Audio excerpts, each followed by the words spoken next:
Morena tātou. Welcome everybody to today's Ōtorohanga District Council meeting on the 26th of August. If anybody's wondering why I sit here quietly looking down here, there's a little light which comes and says on air. So make sure that you get the full coverage while the rest of the country is beaming in to listen to your petition. Kia ora, welcome everybody. So we'll begin with the opening prayer. So if everybody get to their page, please. Mā te tūmanako, mā te titiro, mā te whakarongo, mā te mahi tahi, mā te manawanui, mā te aonga, ka taia e tātou. Thank you, councillors. And now I'll pass over to Councillor Christensen for the words of wisdom. Morena. Let's remind ourselves that every item on the agenda links back to the people who call our district home. May our decisions be thoughtful, our disagreements respectful, and our decisions made with the best interests of our community at heart. Thank you, Councillor. That's awesome. We do have a few apologies this morning. One of them is from Councillor Johnson and Councillor Hughes, who are both unable to attend this morning, and we've got apologies for lateness from Councillor Tamaki and Councillor Willison. I'd like to move those apologies be accepted. Secondly, Councillor Prendergast, all in favour? Against? Carried. Thank you. We have nobody to speak in the public forum, but we do have a petition, and I'd like to invite Ian up to the table or the desk, and you have 5 minutes speaking time to talk to the petition. Yeah. Thank you.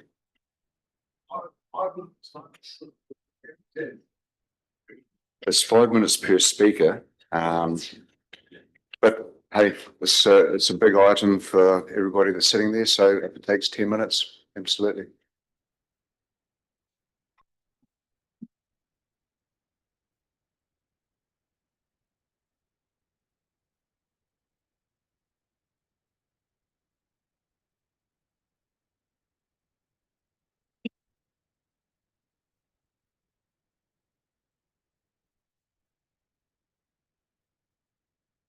Mr. Mayor, councillors and CEO Tania, thank you for the opportunity to address you today in support of the logo petition that was delivered to you last week. As you can see, there are about 380 signatures on the petition from a wide cross-section of the community, and we know this is only the tip of the iceberg of public support for retaining the Kiwi as a council logo. From the time Barry Rowe and Bob Horsfall and others started capturing Kiwis in the 1960s, Ōtorohanga was known unofficially as the Kiwi town of New Zealand. In 1971, the Ōtorohanga Kiwi House and Bird Park opened, and this was the first facility in New Zealand to breed and display our national icon. The Ōtorohanga Council adopted the Kiwi as its official logo in 1992, and this was followed up in 1999 by formation of Project Kiwiana by a district-wide volunteer group to further develop our town branding. Hundreds of hours have been put into these projects by many long-term residents of our town, and we feel it is entirely wrong to discard this New Zealand famous branding, firstly without consultation, and secondly to replace it with a wreath or nest which has no significance in our district. This replacement is a pretty design, but the district does not need a death symbol, or if it is a nest with that big hole in the middle, I would not be putting my eggs in it. We, the petitioners, think that you have completely misjudged the sentiments of local people with this new logo, and ask that you reverse the decision and work towards putting the Kiwi back where it belongs. You may say it is only a council logo, not a town logo, but surely the council should be leading the town theme, not abandoning it. At present, Ōtorohanga is known nationwide for its Kiwi theme, and it is a huge marketing symbol. But if we don't keep this going, I'm sure some other town or city will try and claim the Kiwi as theirs. Helen Clark, in her time as Prime Minister, proclaimed Ōtorohanga as the Kiwiana capital of New Zealand. I've got clothing here from local sports clubs, showing their pride in the Kiwi logo. One here from the Bowls and Croquet Club. If you can see the Kiwi there. Another one I've got here from the Tennis Club, which has a different Kiwi, but still going for the Kiwi theme. I've also got a book recently published by a couple from Wellington about their travels throughout New Zealand and overseas as well. And what do we find in the middle of it? A picture of the Ōtorohanga Kiwi house. And over the page, a picture of the Kiwiana wall. Those are just some examples. Yeah, our famous town symbols. Chris Gardner's article in the King Country News quotes the mayor as saying the change was misunderstood. We disagree. We know that council has supported the Kiwi House financially, but why then not back this up by promoting the Kiwi theme rather than abandoning it? Mr. Bear, you're quoted as saying, dairy farmers from Arahina don't give a toss whether we've got a Kiwi house or not. The Kiwi house is an important part of the town and our district image, but not the only thing. Perhaps with a bit of leadership from council, these farmers would feel more part of the district by displaying a large Kiwi holding a packet of butter or cheese. And Puriura could have a Kiwi riding a bike or wearing a pack and tramping boots. And perhaps Kawhia could have a large Kiwi on the foreshore holding a snapper or marlin in its beak. Why was it even felt that a new logo was needed? The town has large Kiwis at each end and in the centre. The community has great pride in the Kiwi connection.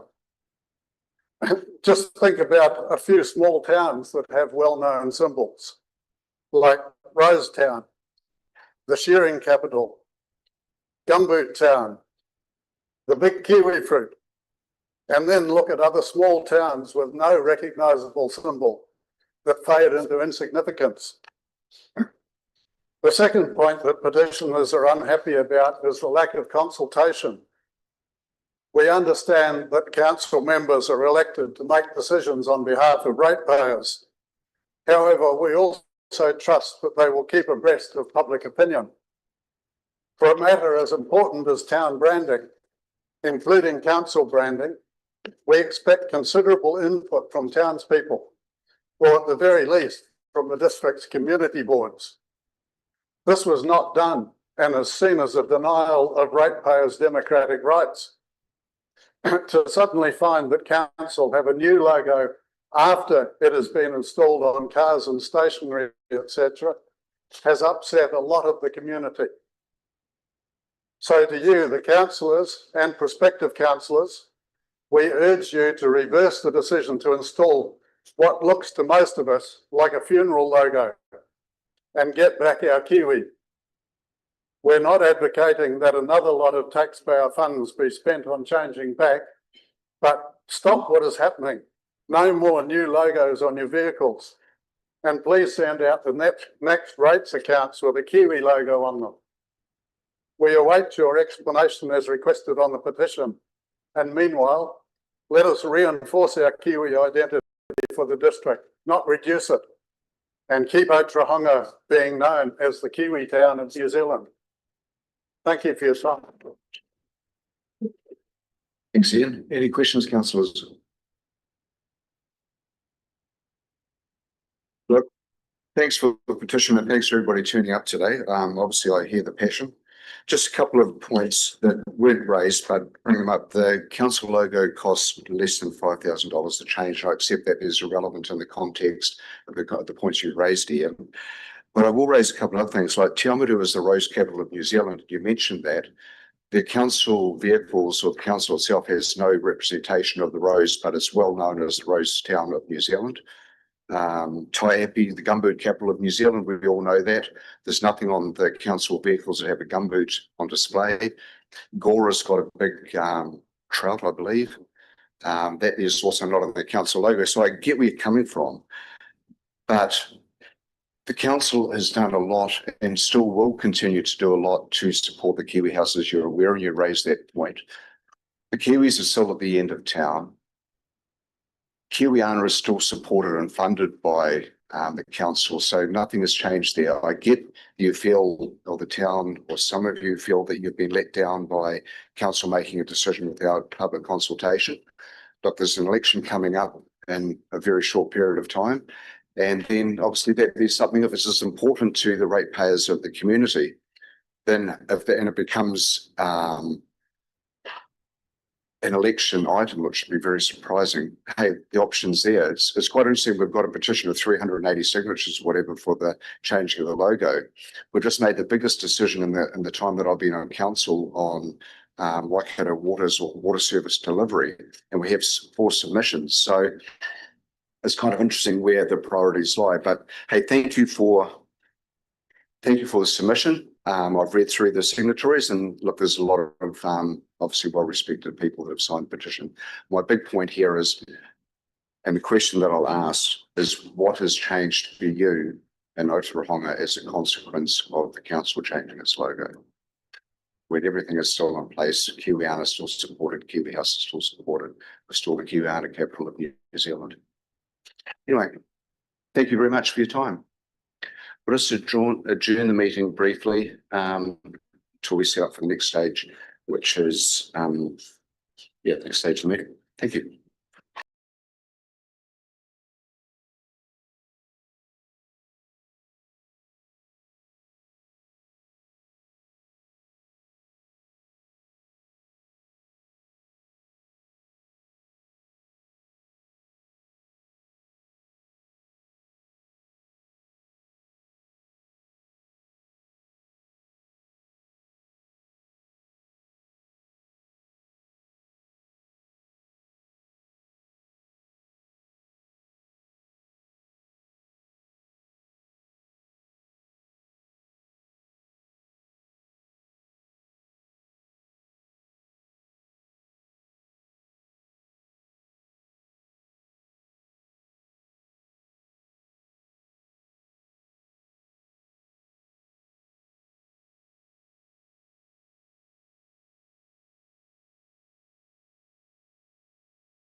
Welcome back, everybody. And now I'd like to reconvene the meeting.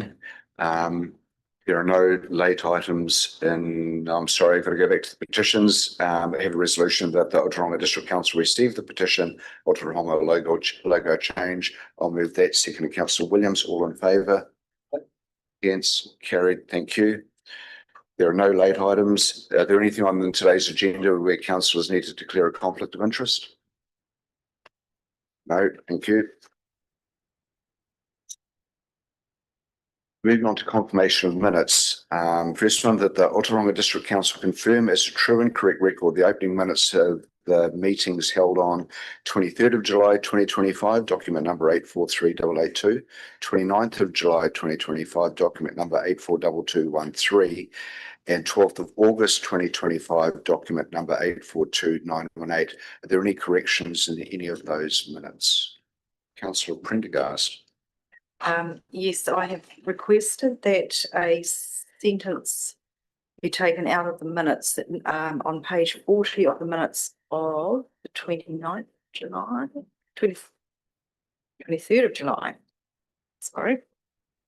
Page 40, that says, noting that Ōtorohanga District Council, sorry, I said, apparently, noting that Ōtorohanga District Council may not exist in its current form in 10 years' time. It certainly wasn't my intention to say that. So I just request that that sentence be removed, please.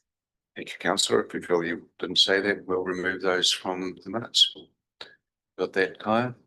Awesome, thank you. Do we have to move in sequence? Okay, I'd move that sentence be removed. Seconded, Councillor Christensen. In favour? Against? Carried. Thank you. Moving on to the receipt of minutes that the Ōtorohanga District Council received following the unconfirmed minutes of the Kawhia Community Board meeting on 7th of August 2025, document number 843360, and the Ōtorohanga Community Board meeting on 4th of August 2025, document number 842810. Do we have a mover and a seconder for those?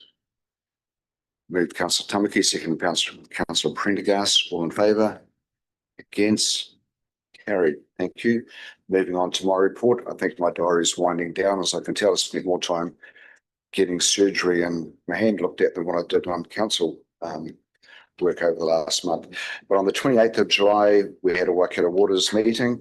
The 13th, had a meeting with Idea Services. The gentleman from Idea Services had an idea and they came in and caught up with me in the council chambers. Also went up to Ōtorohanga College and was part of a collective of people to judge the year 10s and their business ideas and business plans, which was really, really fun and really great to put year 10 students in a position where they've got to create a business model, do the finances, do the advertising presentation, and then sell it to the judges as something that's worthwhile. On the 18th, we had the citizenship ceremony, which there was 8 new residents for the community. Well, not necessarily for the community, because one of them was actually my brother-in-law, so I had the privilege of making him a New Zealand citizen after being in the country for over 30 years. We had another Waikato Waters meeting with the board appointments, and at this stage they're just finalising even the sign-off from those that were offered positions on the Waikato Waters board. Then last evening I had a MTFJ Zoom meeting, which I was at the Council of Korero on MTFJ. Any questions? If not, I'd like to move my report be received. Second, Councillor Williams. All in favour? Against? Carried. Thank you. Right, moving on to item 269. Submissions and staff recommendations, bylaw review, keeping of stock, poultry and bees, bylaw structures and works in public space. So at this stage, I believe we're going into a hearing right now, Kaya. And I'll hand over to you, Tony. Thank you, Your Worship. So there's 2 reports that you will have. You'll have the main report and then there's some additional information that's provided. So you'll have a supplementary report too. I'll take you through this briefly. We do have Natalie here as one of the submitters who will talk to her submission talk shortly. But just by way of summary, I guess. The structures in public places, there were no submissions on that. So I've made a recommendation there to accept that as the amendments were put forward. And you're welcome to discuss that later on. In terms of the animal nuisance bylaw, so if I can turn to the supplementary statement or supplementary report, on page 4 of that report under paragraph 5.3, we've got that. So that relates, just while you're looking at it,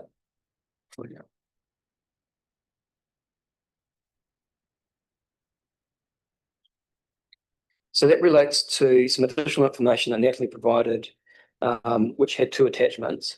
At the time, they weren't verified as being from experts, but I'm now able to confirm that I've seen receipt of some emails from Dr. Goodwin and Sarah Cross. So I'm happy to change that recommendation, that if you want to accept that information, you can accept that as expert evidence.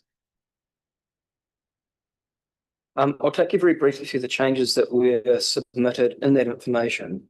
And that's on page 4 of the supplementary report. So the first change was to eliminate the distance of the 25-metre setback. So I can understand totally in an urban environment how that's constraining. However, it's either provide the setback or provide a structure up to 1.8 metres on the boundary.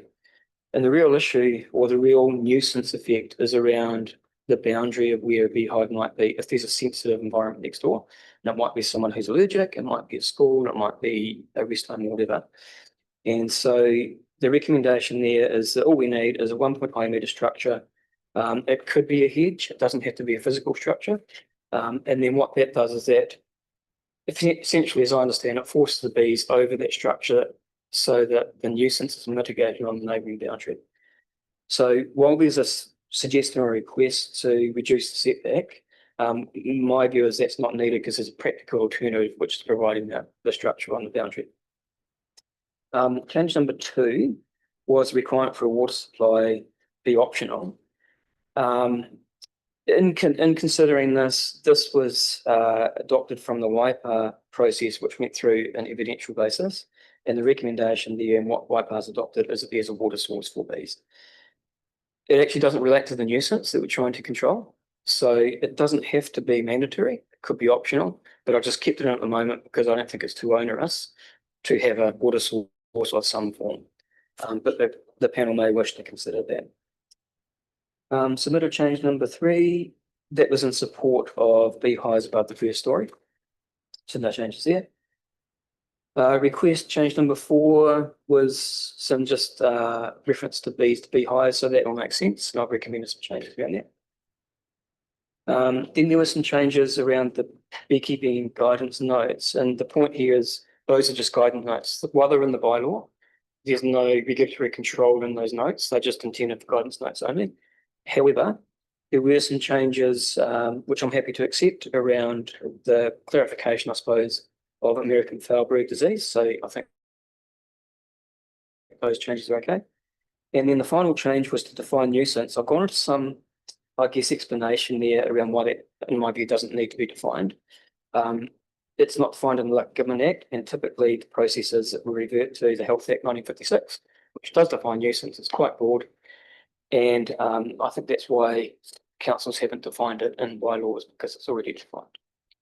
So that covers just my summary. I'd like to acknowledge Natalie. Often we get submissions in. I know that she's put a lot of effort into responding and trying to understand the bylaws. So I'd like to acknowledge that and hand over to you, Chair, for Natalie to present the submission.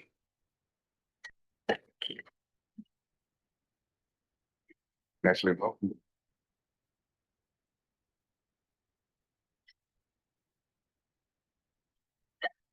Thank you, Tony.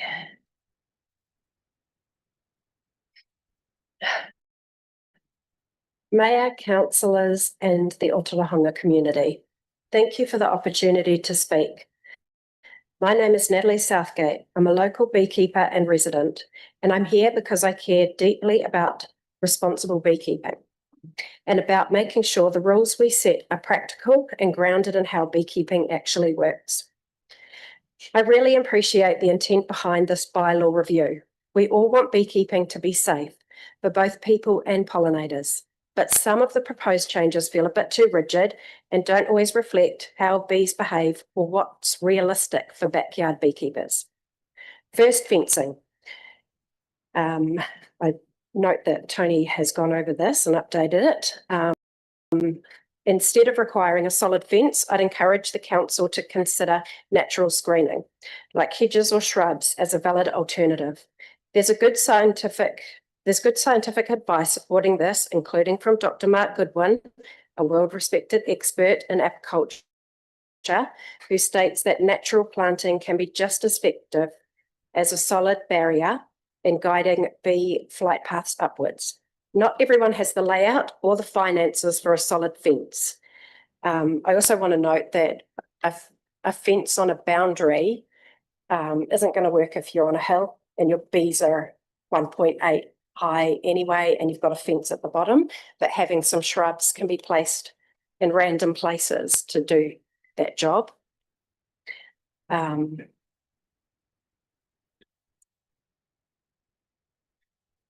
Fences can block sunlight, which hives rely on for warmth and healthy activity. Natural planting offers more flexibility in height and placement, helps direct bee flight, and is often more sustainable and easier for small-scale beekeepers to manage. Second, the water requirement. This part really should be optional. Even when water is provided, bees will often prefer puddles, drains, river, or animal troughs. It's just natural behaviour. And open water sources like bird baths or buckets can actually be hazardous. Bees drown easily. There isn't textured edges or safe places to land.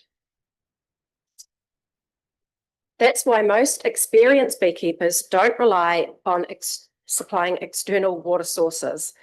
If supplement feeding is needed, we usually provide it inside the hive using syrup. It's much safer and more effective. Third, rooftop hives. While rooftop hives might seem like a way to reduce contact with people, they come with a lot of practical and safety issues. Rooftops expose hives to strong winds and can be difficult, even dangerous to access. A single honey super can weigh over 60 kilograms. Carrying that safely off a roof isn't easy, especially without commercial equipment like a hoist or cherry picker. So while rooftop hives might work for a few people, they shouldn't be treated as the standard solution. In summary, let's aim for rules that are practical, flexible, and based on real-world experience. We all support safe, responsible beekeeping, but it's education and cooperation that lead to better outcomes, not overly rigid regulations. Let's make it easier, not harder, for people to keep bees well and allow our community members to continue having a hand in their own food security. Thanks again for your time. Thank you, Natalie. Thanks for going to the effort of responding and this submission, and it's given Tony a bit of work and stuff to think about. So it's obviously been effective there. So yeah, really appreciate your time and your contribution here. We'll now consider your submission in this hearing process. So yeah, please take a seat. Okay. Can I ask? Oh, sorry. Yeah, sorry. I was getting in second last meeting, Natalie. I'm just having some time. Sorry, Councillor Christensen. Thanks, Natalie. That was awesome. My question is, are you happy with how Tony's changed it since your submission? I couldn't really hear very well, actually. But he's put the hedging in. But definitely with the hedging. The only thing that I didn't include, because I didn't see the map, was just some of the areas to have to be 25 metres away from a paddock seems really pointless. My property is in town, but it's next to a farm, and my bees face north out into the farm, which is the best direction for my bees. And I have a lot of hedges and trees on the side that faces my neighbour's house, which goes downhill, and then she has sheds as well. So, but just, you know, and I don't want to just give the example of my property. That doesn't seem fair, but there's lots of different situations where, again, rigid regulations may not apply. Thanks. Councillor Jeffries. Thanks, Your Worship. Thanks, Natalie. I keep a few bees too, so. Just a couple of points of clarification.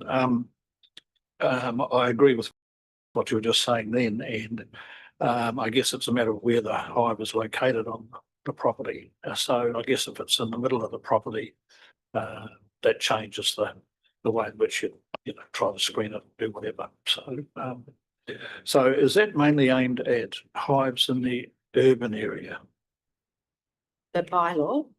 Well, the need to have, if you're say close to a boundary and you need to fence or a hedge or whatever it might be, is that more directed at a hive that's in the urban area as opposed to say rural? That's a good question. You can probably answer that better. That's what I thought. The interesting thing is that if you're a commercial beekeeper, access is so important because you're lifting a lot of heavy gear. Yeah. So most of them are by roads and neighbouring properties. I mean, you take the kiwi house, they need, if you've looked at pollination for kiwi fruit, it's a huge amount compared to any other fruiting plant. So they need a lot of bees there, and there are houses and bed and breakfasts all around that area. But I'm not sure if they would be considered in this bylaw, and if they needed a 1.8 metre fence around their property or limit their bee numbers. But, you know, it is definitely a lot longer conversation. Okay, well, that's perhaps something I can have a think about that one. There was another one there.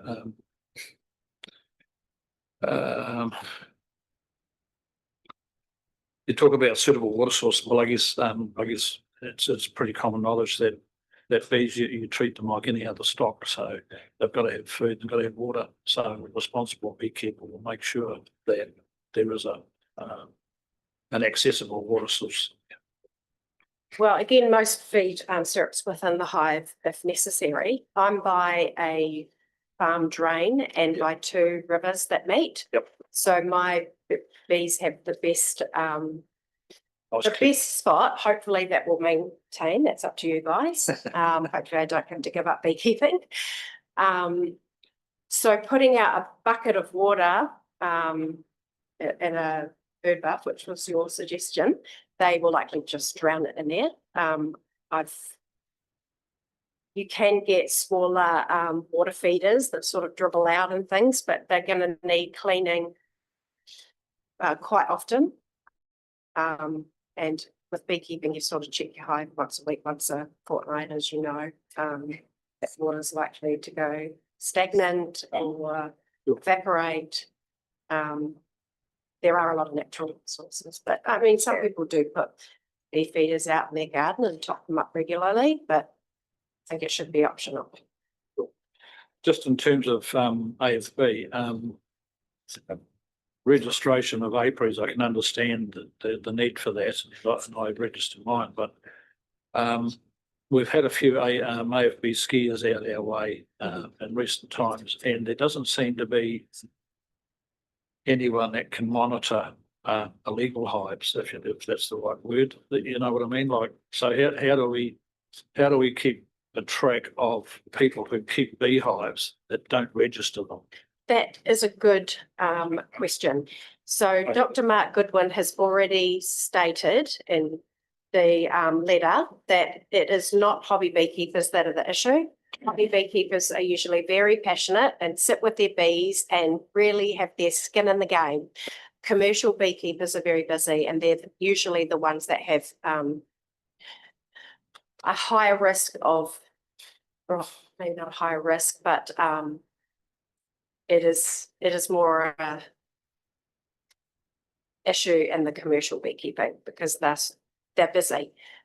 We all do have our own registration that we have to pay and certificates, but having rigid bylaws and making it financially difficult for people to have to build fences is more likely to push beekeepers underground and have them not be as forthcoming with the organisation that already exists for certification of AFB.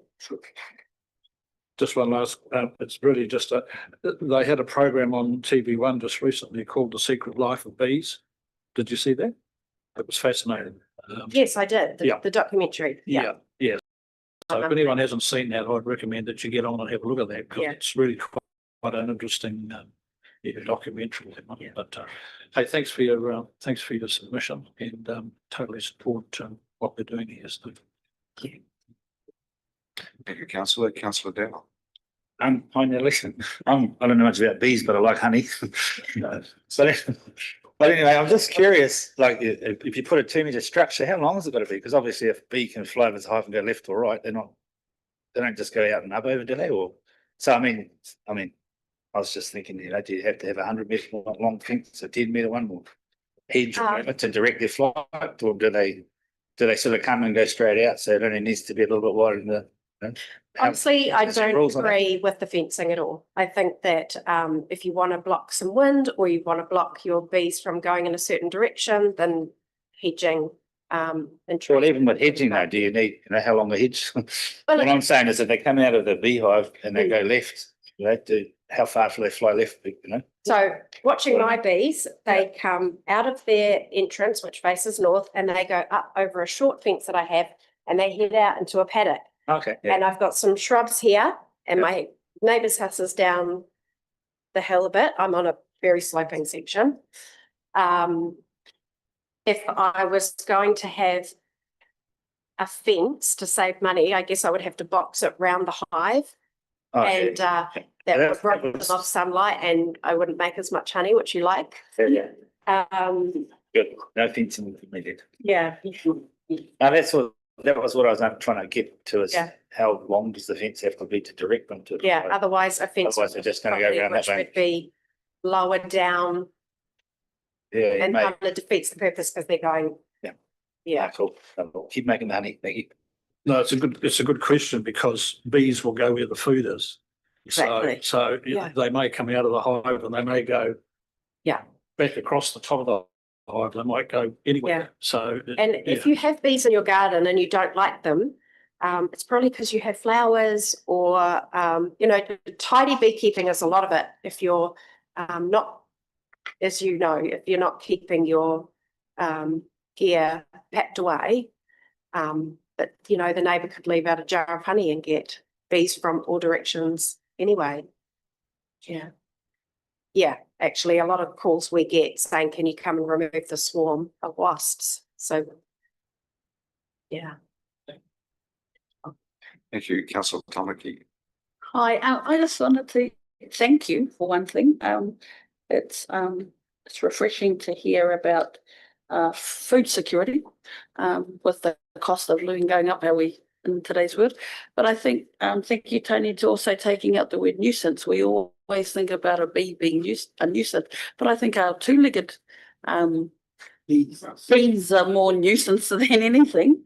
But one of the things that I think I enjoyed about reading the Bible and the changes that you've made, Tony, is that it actually enables our communities, that normal people, to be able to provide some of that food security for us. He likes honey. I like honey. My mokopuna likes honey. But yeah, so thank you. I just wanted to thank you for coming forward to do this stuff so that we can enable you fellas in our community to be able to still give us honey. Also, thank you. Or any further questions, councillors? Probably just clarification, not from Natalie, from Tony. With regards to what Natalie said about the water, can we remove the bucket and the bird bath from the wording of the bylaw and maybe change it to suitable water source? So I've got a number of responses, which people would be pleased with. Which I'm happy to go through in response to this. Awesome. Okay, I'll wait. Thanks. So just, yeah, I'm looking forward to I suppose you've had the Tony, over to you. Do you want me to go through those? Yeah, please do. Thank you. Okay. So just covering off the questions first, so the area of the bylaw does cover urban, and that's in the purpose of the bylaw at the front. There's two maps at the back. I did show Natalie a copy of the map. She showed me what property is. So it is urban boundary for Kawhia, Aotea and Ōtorohanga, but around Ōtorohanga, of course, there's some rural areas which it impinges on. So that's the area of the bylaw. In terms of illegal hires, my understanding is MPI have the statutory responsibility to follow up anyone that's not registered. In terms of the bylaw, as you know, we don't do proactive monitoring. So the way this bylaw is intended to work, that's if we get a complaint, and as a regulator, we're expected to respond and manage complaints. So you can imagine a scenario if someone complained to us that there's a typical one might be bee excrement on clothing that's out in the washing line. because that's hard to get rid of. Or another one might be someone who's living next to a beehive that might be anaphylactic or sensitive, like schools or rest homes, something like that. So that's what this bylaw was intended to cover. Bees are our friends, and so we're not trying to control or manage bees or make it harder. But this is intended to respond to those rare occasions that we'll get where we might get someone complaining about bees. The length of the hedge, so it's not specified in here for a particular reason, because it can be however long it needs to be. And this was based on contested evidence that went through Waipa through a district plan change to remove a bee rule out of the district plan to put it into a bylaw there. And I think Dr. Goodwin advised on this as well. I will make one change at the moment under A. I'll go through the changes in a minute. So the length of the hedge wasn't specified, and his advice was, as Natalie said, that the bees will go to the source, and if the nuisance is on the boundary, to protect or mitigate the effect on the boundary, we're trying to get the bees up to a height, and then they'll just stay at that flight path as they go over the house next door, whatever it is. So that's the intention around having that screening. I'll respond now, if that's to the questions, to some things that Natalie raised. So the first one is under 6.2A, the solid fence. So at the moment it does say solid fence. I'm happy to add in there solid fence or natural screening. So I'm happy to make that amendment and recommend that. That's not in my report, so that's an additional amendment. I think Kai's probably capturing that. For the water source, I'm ambivalent around whether the panel wants to keep that in or not.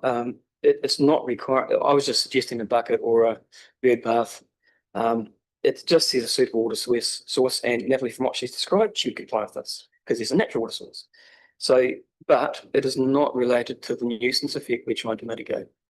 So it can come out entirely and nothing is lost in the bylaw. Or if you think from bee welfare that there needs to be some water source kept in there, then we can keep it. It's not ambivalent around that.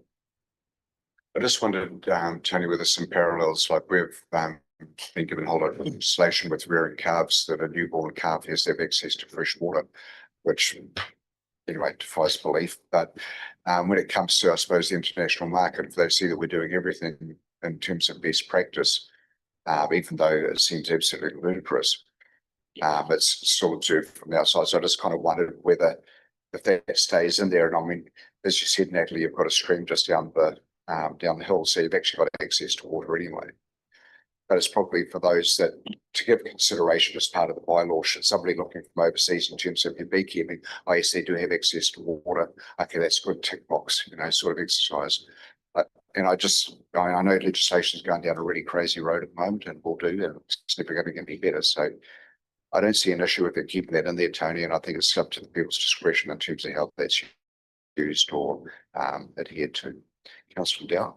So what we could do to clarify, if you like, the company at this point is could change it to read a suitable natural or artificial water source. And then it covers it. Yep. I was just going to mention about the water because I've looked in, the bobby calf scenario. We've looked in it with MPI, and there's already acts in there about bobby, calves having to have water, and I'm sure MPI have an act on how you keep bees. I haven't actually looked up to the act for bees keeping, but there'll be one in MPI. I'm sure there will be. So is that something that a local council should do when there's already a law for the land on how there's. Yeah, I can send you that actual act on the bobby cows having to have water. It's to do with transport and to do with animal handling. But there's, and I assume there's probably an MPI thing on bees as well, on the safe handling and safe keeping. So I think if we keep it in there, councillor, is a really broad description, as Tony just said, access to natural or alternative water sources. It's fine. Then we're ticking the box for MPI as well. And the rooftop was the other one that Natalie raised, so that's under 6.3.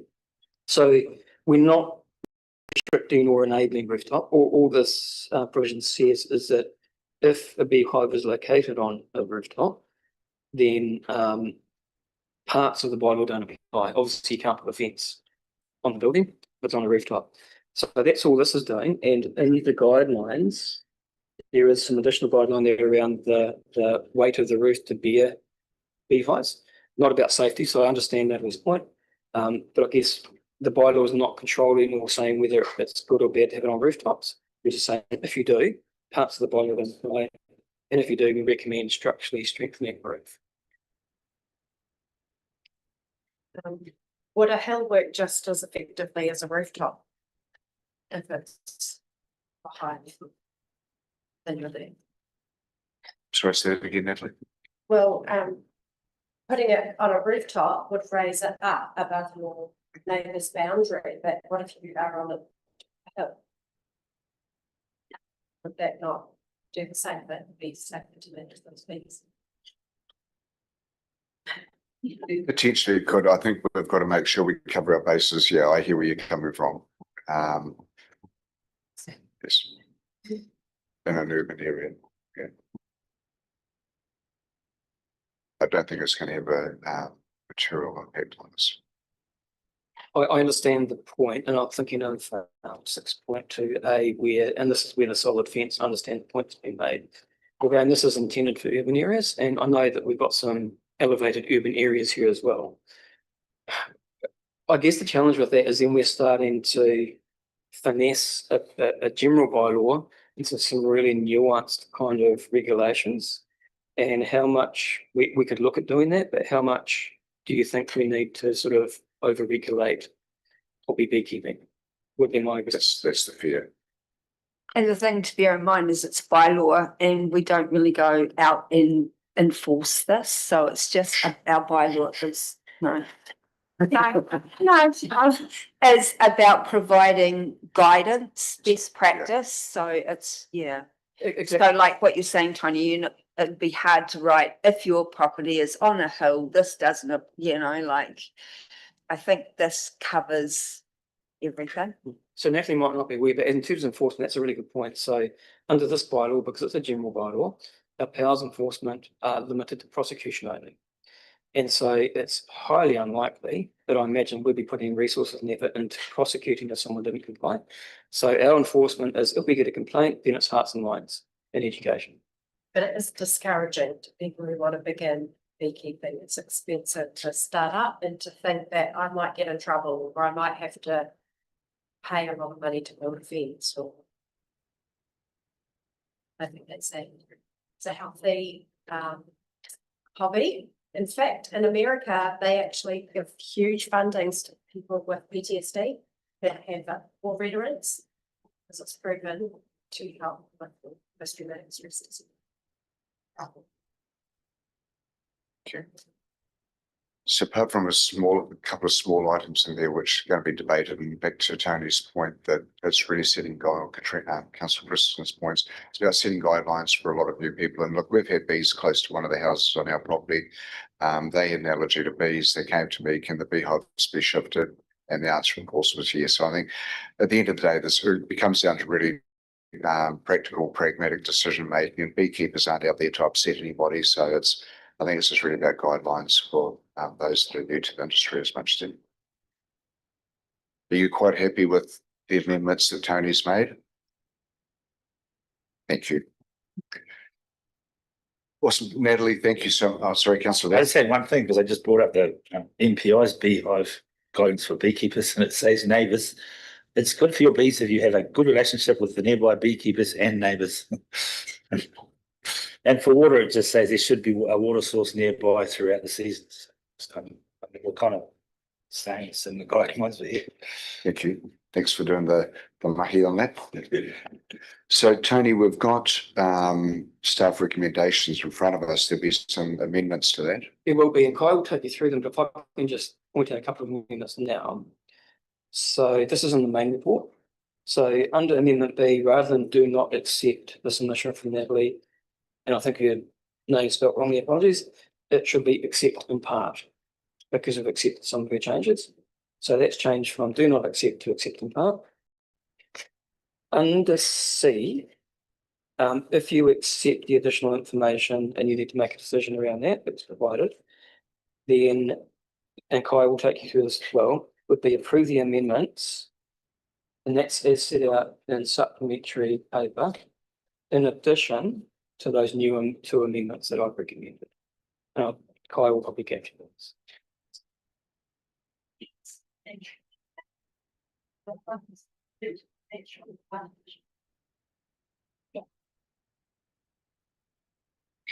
Don't be reading out the staff recommendation.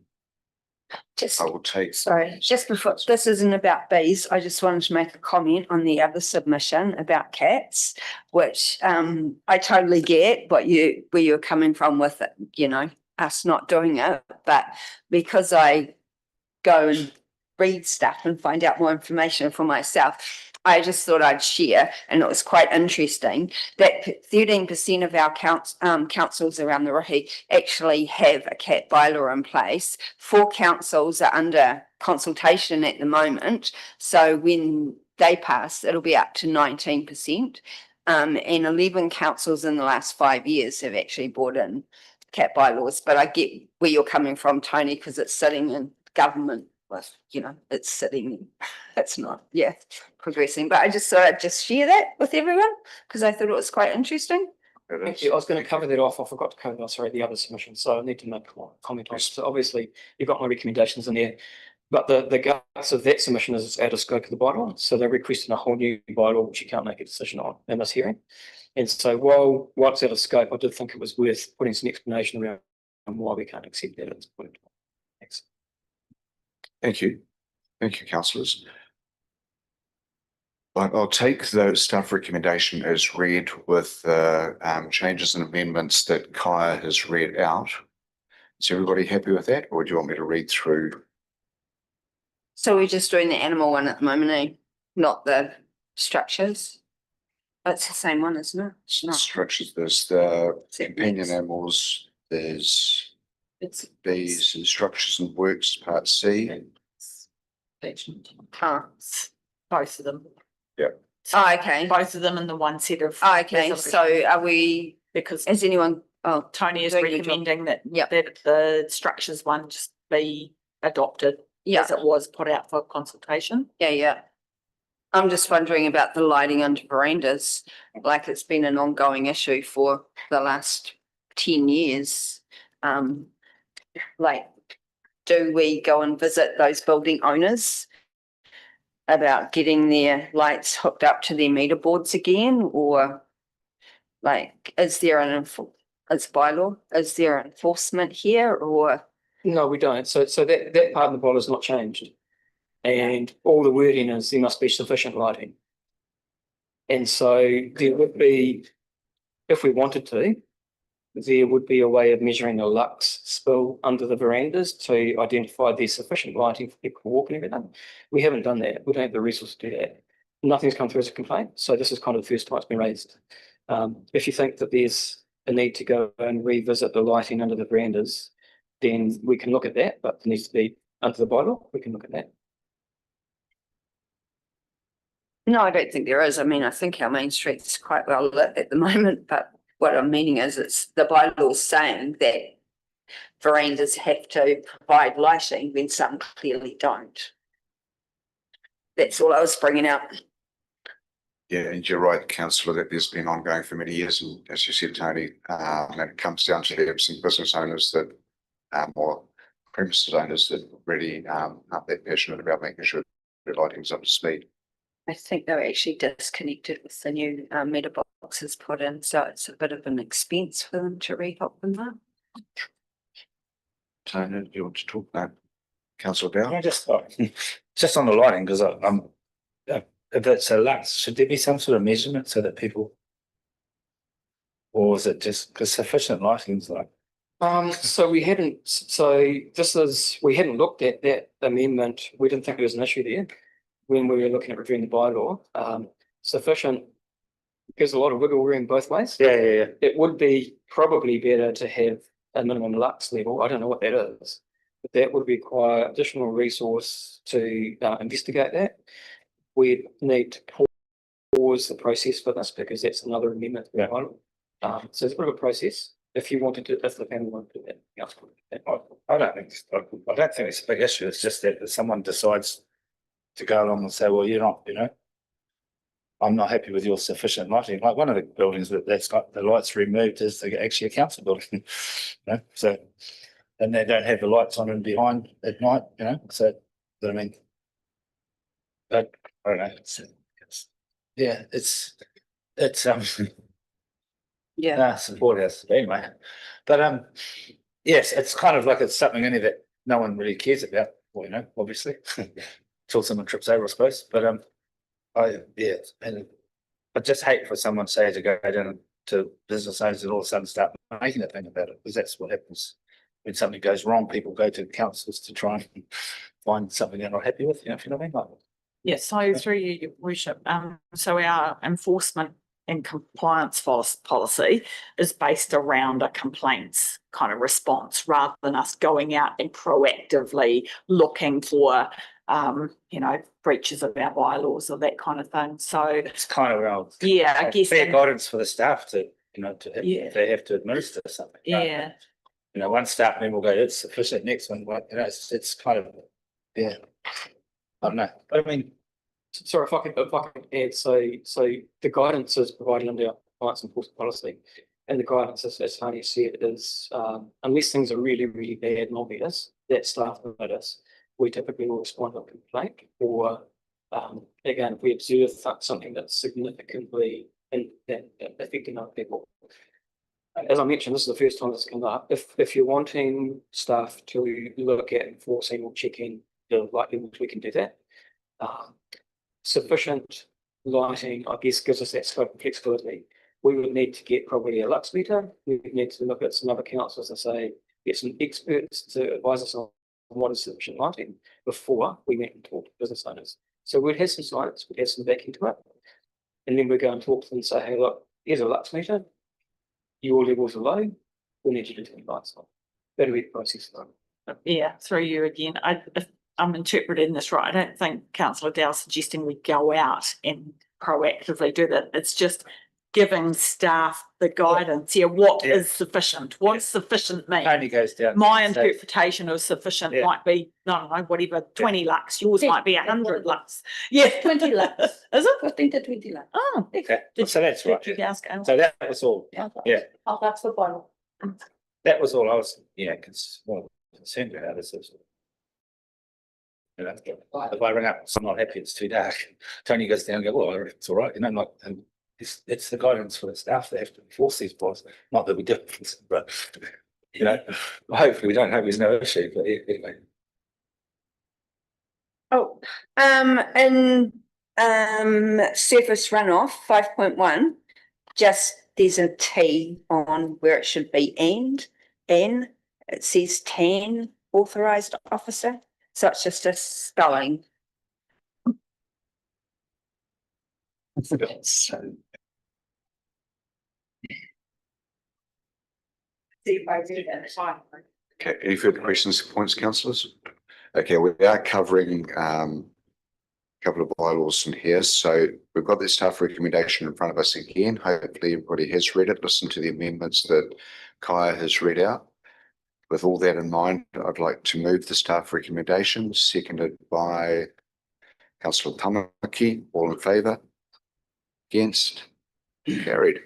Thank you, Tony, and thank you for following up with Natalie and clarifying all of those points of, I won't say contention, it wasn't contentious, misunderstandings. So thank you. Right, moving on to item 270, delegations in the interregnum period. Is that right? Woo! Graham.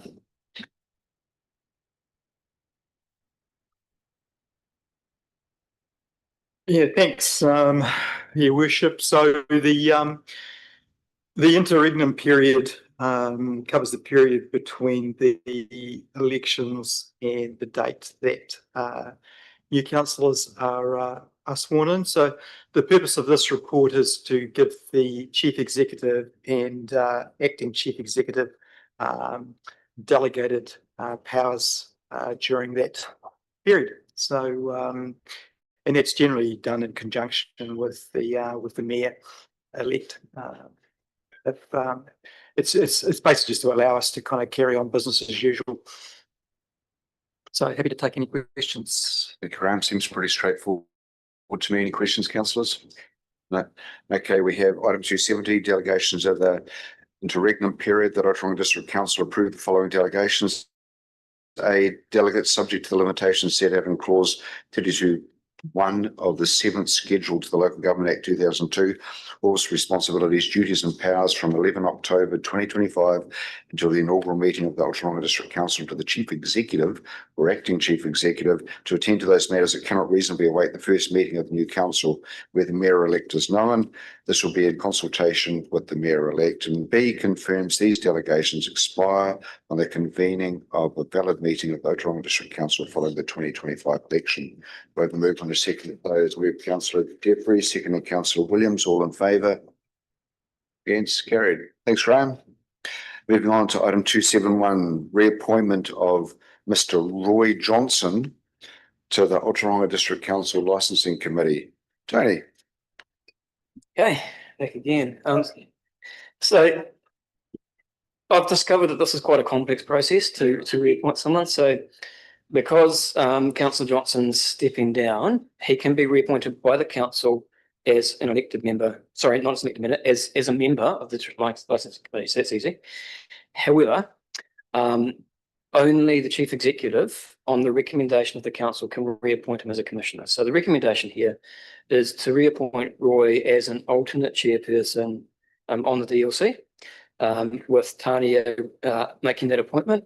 We've checked in with the incumbent chairperson. She's very comfortable with that. She's reviewed the report. She's comfortable with the recommendations here. There is one correction though under recommendation C. The end of that should be being 30th November 2026, not 2025.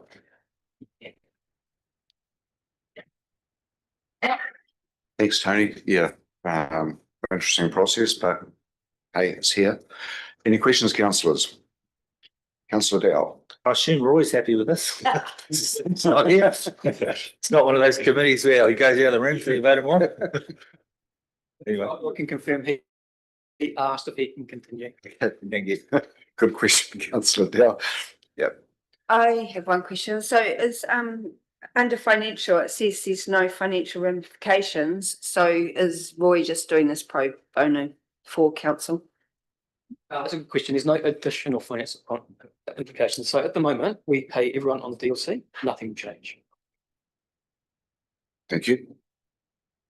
Awesome. We have the staff recommendation that the Ōtorohanga District Council reappoint Mr. Roy Johnson as a member of the Ōtorohanga District Licensing Committee, and B, request the Ōtorohanga District Council Chief Executive to appoint Mr. Johnson as Commissioner of the Ōtorohanga District Licensing Committee to act as alternate chairperson if the incumbent chairperson is unavailable or has a conflict of interest, and C, confirm the period of the reappointment to be from 11 October 2025 to the end of the current term of the District Licensing Committee, being 30th of November 2026. Moves Councillor Prendergast, seconded Councillor Jeffries. All in favour? Against? Carried. Thank you, Tony. Moving on to item 272, application for temporary road closure, Targa, New Zealand, 2025. Paul, welcome. And Mark.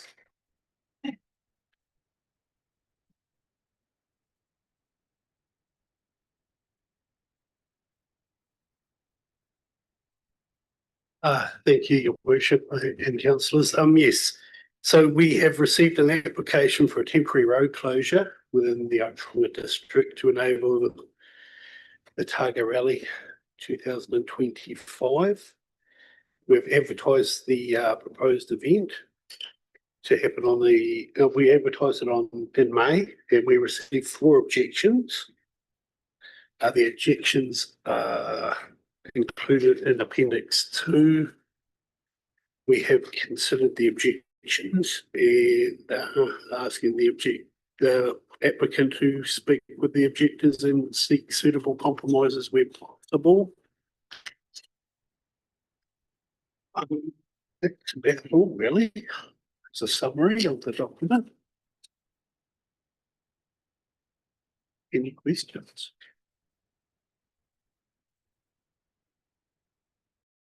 Sorry, I was just reading that objection. Councillor Christensen.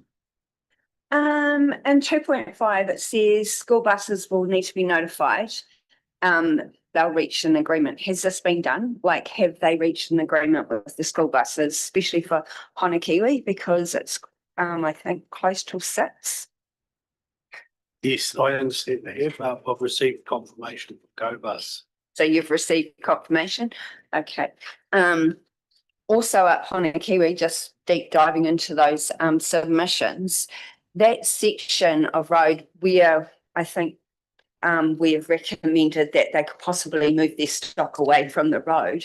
That section of road is actually small lifestyle blocks, so they don't actually all have paddocks away from the road.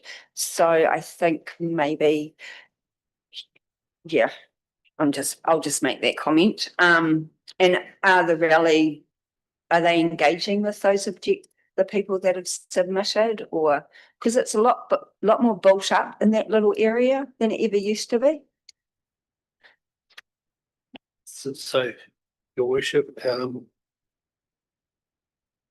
we've had a little bit of an issue with the objectors. One of them did not wish to be contacted by the applicant.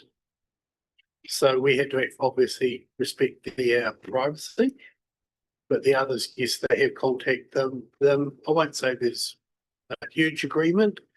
One of the things we should be considering is telling the rally that they need to rest roads rather than use the same roads over and over, because it is the same roads that tend to block more of the traffic. So we will be asking Target not to use Honakiwi Road next year. Okay, so when you just said that they've contacted the submitters, those submitters, because you talked about confidentiality, but their names are listed there. So did they contact those submitters? Because I know that they actually haven't, if that's the ones you're talking about. Because I've asked the question. Yes, we asked the submitters if they would agree to the details be given to the applicant before the agenda is closed. So, but once it goes on the public agenda, it's a public document. We haven't given any contact details even here. Okay, and then another thing that I just thought, like, maybe which would stop, well, not stop people submitting, but be more open to the rally going up their roads, is actually in the report, and I don't know if it can be captured, but the economic benefit to our district. Like, I know that a lot of schools get fundraising out of it and little groups, and there's never any, there used to be, but in this one, there isn't anything about money being spent in our district. And I think maybe if that was made more public, people would be more open to it going zoom, zoom, zoom past their house all day. Yeah, that's just a comment. Thank you, Councillor. Councillor Jeffries. Thanks, Your Worship. Yeah, just picking up on 2.5 again, with the school buses. Do we actually make contact or notify the Rural Mail people as well?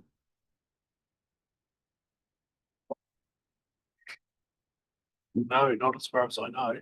I'm just wondering whether we should include them, that's all. Because they're out and about, particularly on those sections of road. What days is the rally on? Pardon? What day? It's the weekend, isn't it? It's the weekend. Okay. Yeah, the Rural Mail's often pretty on the limit. Depending on where you are, it's probably worthwhile making that contact over. Yeah, Councillor. That was all, thanks. Anything further, Councillor?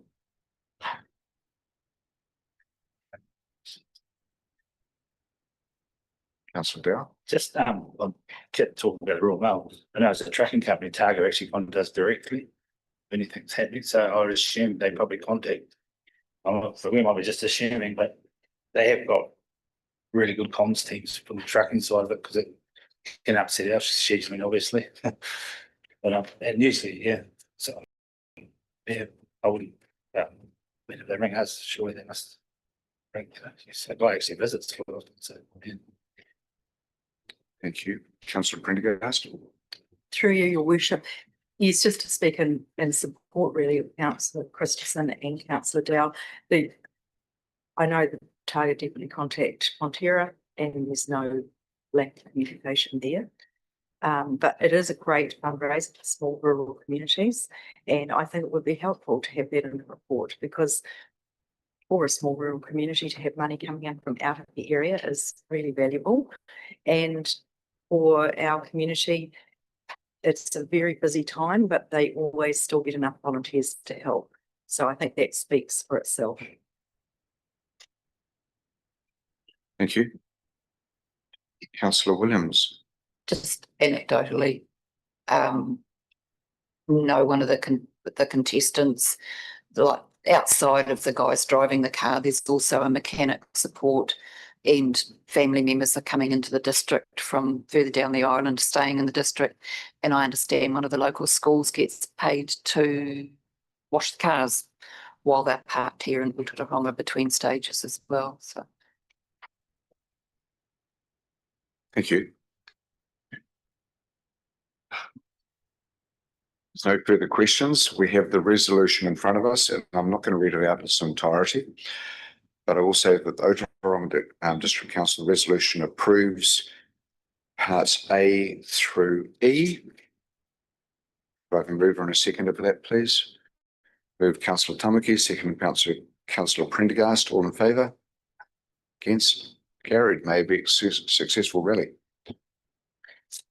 Thank you. Thank you. Moving on to item 273, Ōtorohanga Historical Society request for assistance with Rewa Rewa Schoolhouse relocation costs. Sandra, welcome.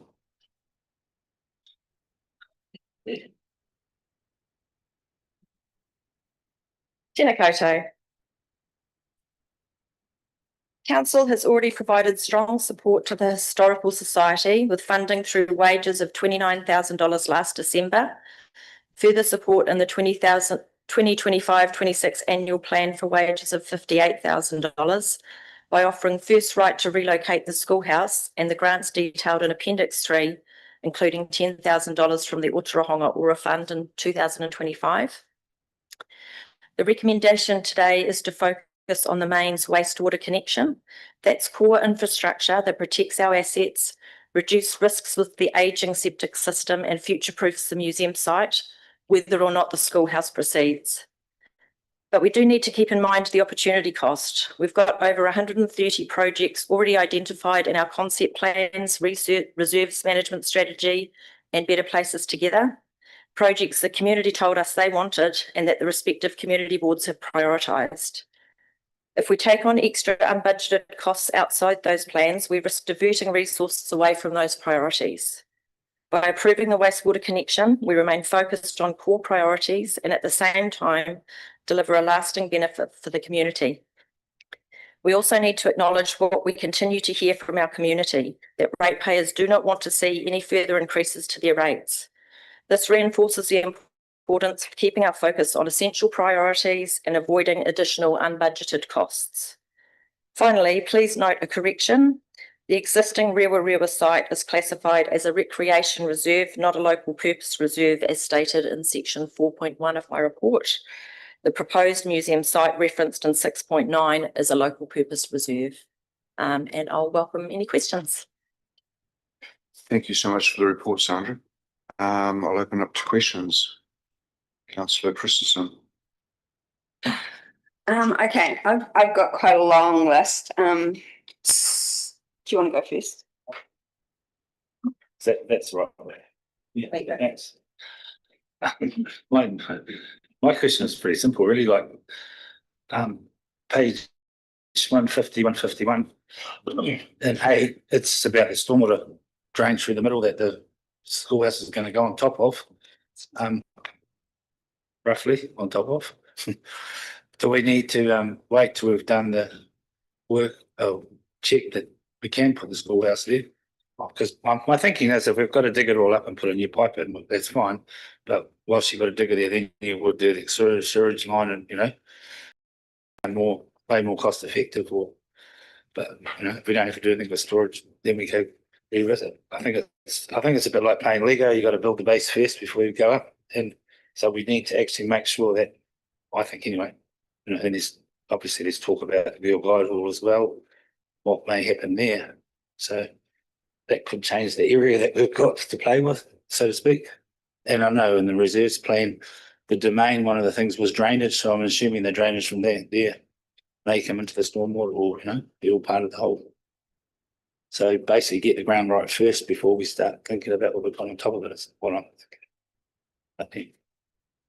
Sounds like a good answer for, I couldn't say to Mark, but it Yeah, I'll- looks we'll like she's head over. enthusiastic. But yes, our recommendation is that we do that, the wastewater first and look at the stormwater, but I'll hand over to Mark. So that stormwater pipe's already been signalled in the LTP as one of the projects for us to deliver. So we realised there was potentially an issue with that pipe at some point. You may recall the manholes popping on the domain a couple of years ago. So part of that project is to CCTV that line, which we've just done.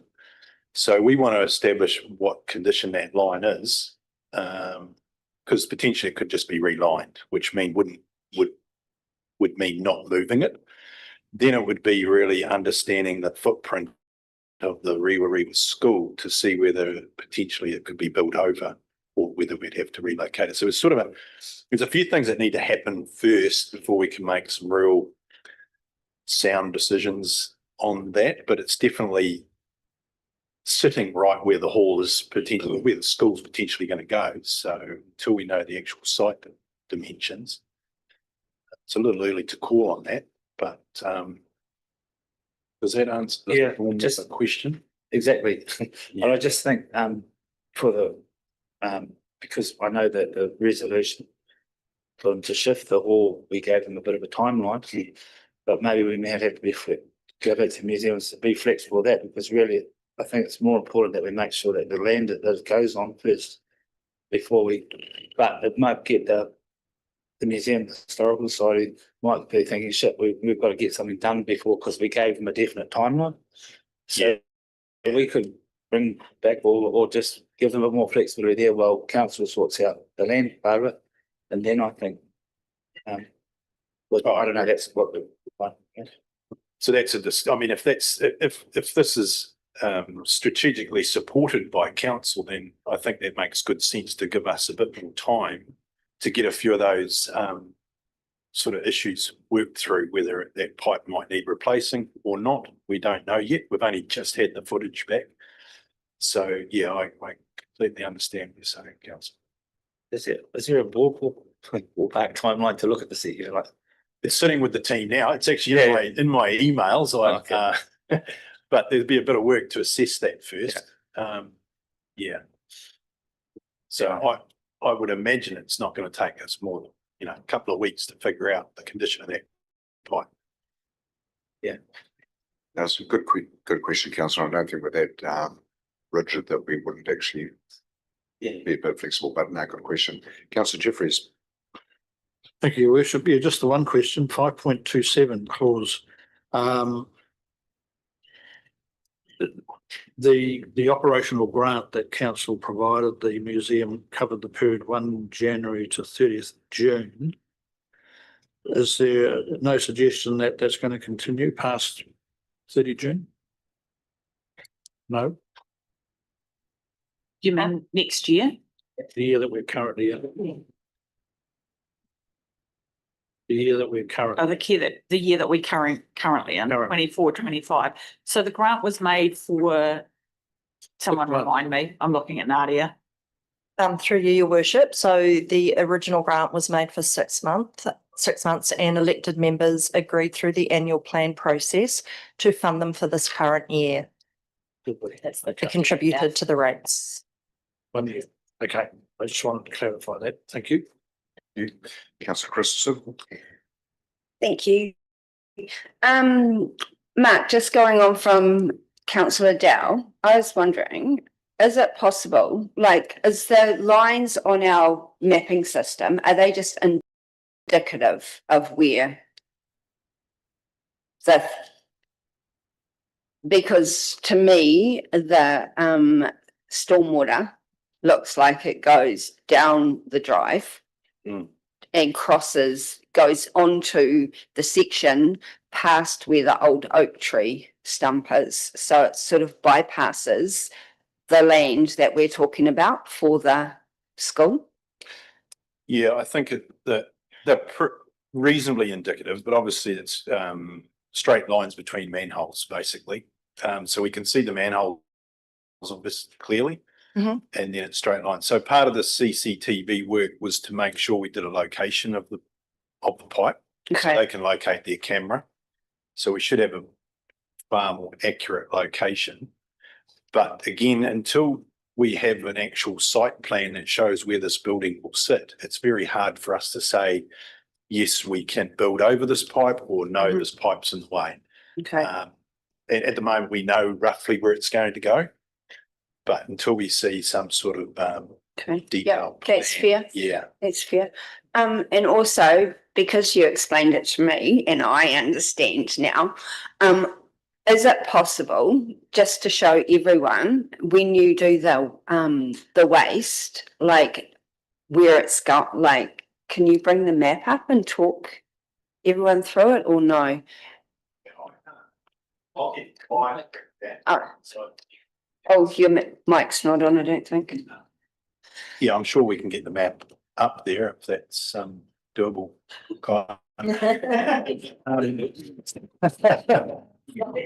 Been a lot quicker than me trying to connect to the. Okay. I think the key thing is everything is still fairly conceptual at the moment as far as design. So I have an idea how to do this. Yeah. And then, as sort of plans progress, we have to be reasonably agile about making those changes, but I can definitely show you what we're thinking. And then also just when it is done, it wouldn't actually matter if the building was there because it's directional drilling through under the ground. So I think that's important for elected members to know too. It doesn't matter if the schoolhouse is there first. But yeah, and while Kai is working her magic, I'll just work through some other things that I just want clarification on. So in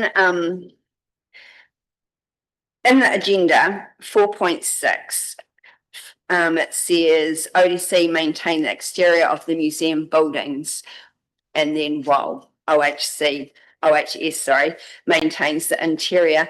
It should be that ODC maintains the exterior of the museum buildings and the grounds, because unless there's been a new resolution since 26th of July 1994, council is actually responsible for the grounds too. We mow the lawns. We've within the last couple of years, we've removed a big albizia tree that the museum didn't have to pay for.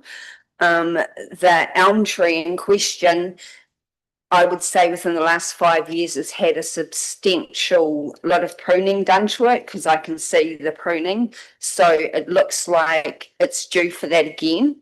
So my question would be, if it stayed and we're getting it trimmed, what's the cost of that? Also another question I was in my head, like when we moved the albizia tree, it's actually closer to the road. Did that have a $3,000 or $2,000 traffic management plan for that? And when we trim the tree, the elm tree, go back to the elm, do we put a traffic management in place? Because for a tree to be felled, yes, I understand a traffic management plan, but for this tree, on the advice of the arborist that we use around town, it would be limbed.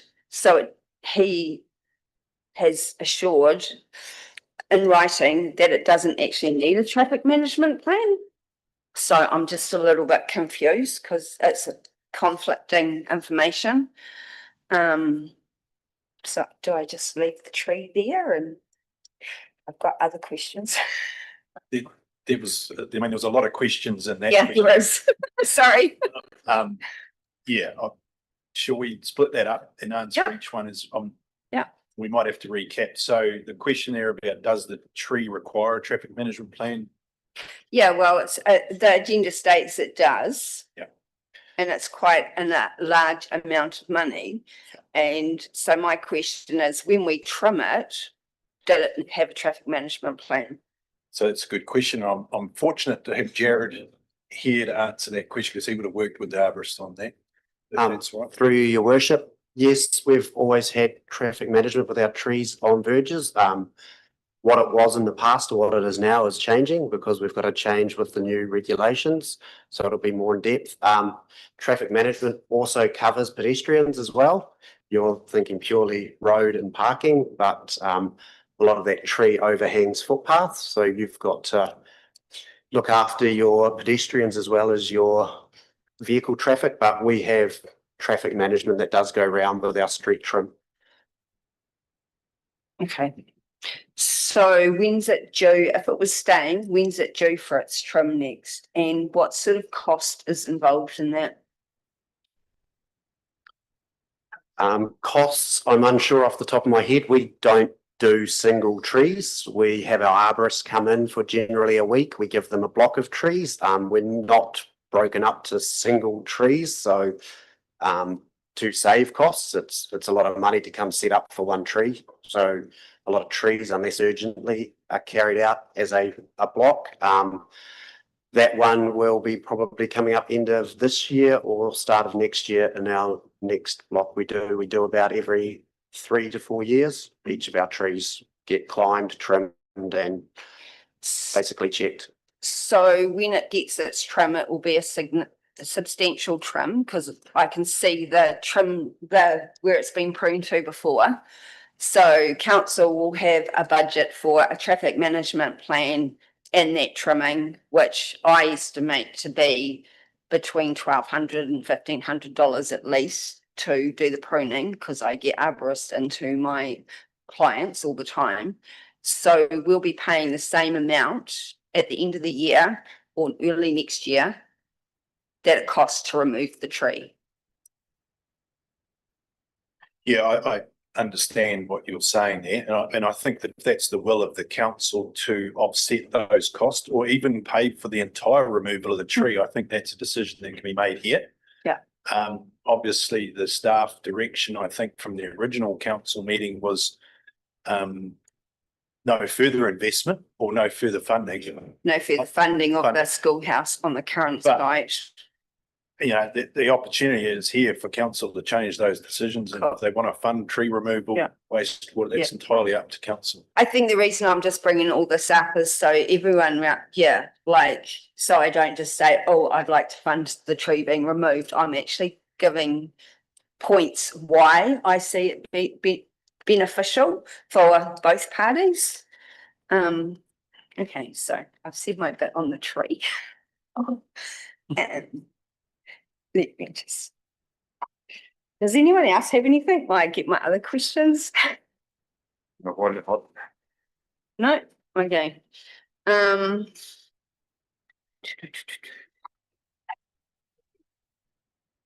Administration. So, this might be a Tony question. Because I've looked at the district plan. I'm trying to work out what triggers a $13,000 plus resource consent. So the schoolhouse doesn't fall under 7H because that only is about relocatable dwellings. So I'm just wondering what is triggering the resource consent. Is it the building height? Because we should know that because it's a council asset. Is it the setback? $13,000 is a huge amount and I'm just trying to work out what is triggering this expensive resource consent. Thank you for the question. So I'm happy to kick off, but we happen to have our planning manager here as well. So he can jump in and clarify some things if I get them wrong or he's got extra to add. So the first thing is it is triggered under Rule 7H of the district plan. And the reason for that is because it is not a relocatable dwelling. And if you look at 7H, the way the plan rules work is that's triggered as a restricted discretion activity. So that's what triggers the resource consent on the basis of the information we know at the moment. That is the caveat. We don't have a proposal. We don't know setbacks. We don't know exact location. And so we've had to do quite a lot of, I guess, guesswork around likely or potential resource consent costs based on some assumptions. We don't have a proposal in front of us. And this is not untypical when we get asked to provide estimates for resource consent fees. We're basing it on some assumptions which can be refined as it comes through. So the 12,700 in there is a low price. The high price depends on whether it's publicly notified or limited notified, not notified at all. If it's notified, if there are submissions against it, it needs to go to a hearing. And whether, if this is a council to council application, we need to bring in a commissioner for independence. So there's a whole lot of things in there that we don't know yet. I'm not sure, Jamie, you want to add anything around the actual triggers of the rules or clarification of that? Yeah, through your worship, you've pretty much covered it off. Thanks, Tony. Just pointing out that there is a lot of unknowns. So this is the resource consent trigger, as Tony mentioned, is purely on the basis that it's a non-residential building being resited from one place in the district to another. And that's aside, there may be other triggers once we have more detailed information about its siting. There's also some of that costings can be broken up as application costs. There's the application preparation, application processing, it can be compliance costs in there and monitoring as well. So there's, yeah, it's a fairly conservative costing one. Just a question, just a question on that, Jamie, like what possibly would trigger public notification of that? That's on council land or on reserved land with no immediate neighbours affected. So I don't see anybody who's affected is greater than 5. What would trigger public notification?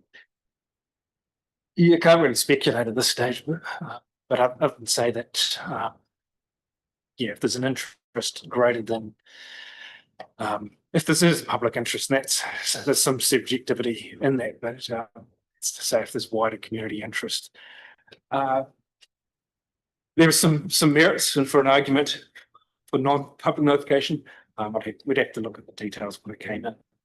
So accepting your point, and this is, I would say, this is one of the challenges that we always face as planners. Not put my planner hat on. Because the RMA is very prescribed, we actually need a proposal to enable us to go through and do an assessment of whether someone's affected more than minor, and that's a judgment call, as you know.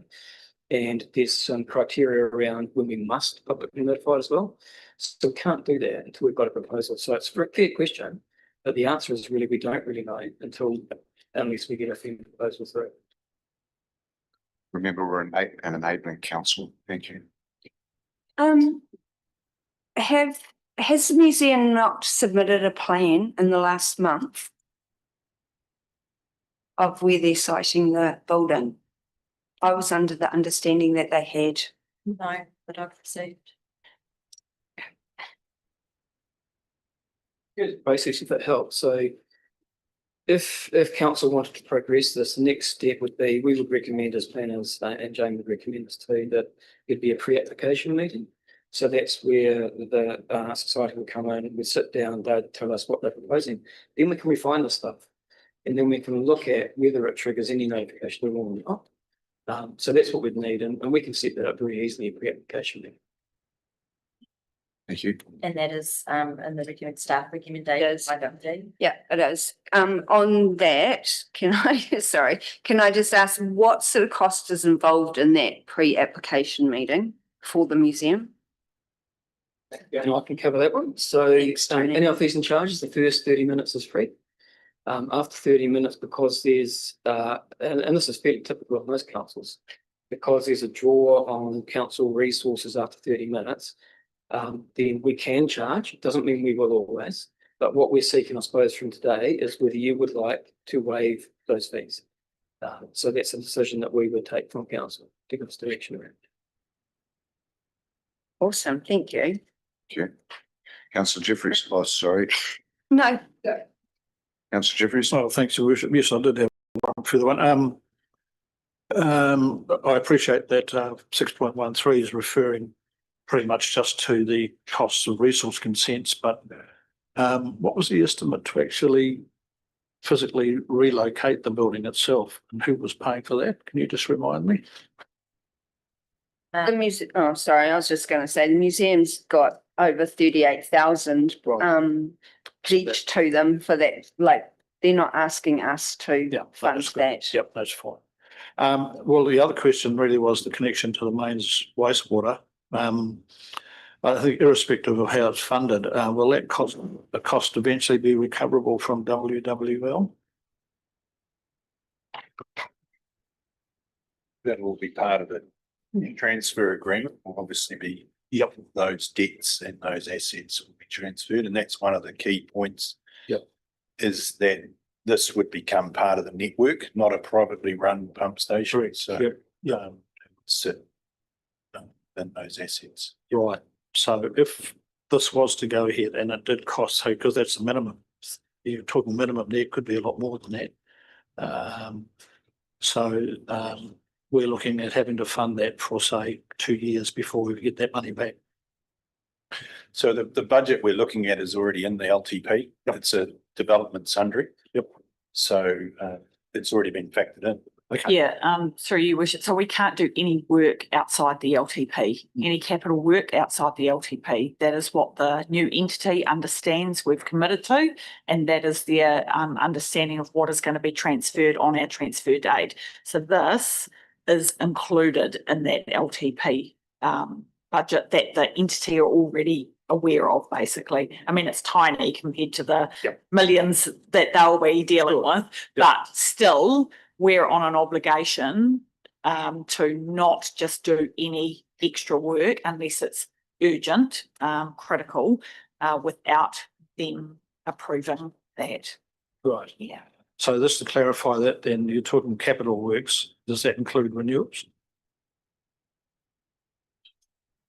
So so anything that's sitting in our current LTP is sitting in the future. I just want to clarify that.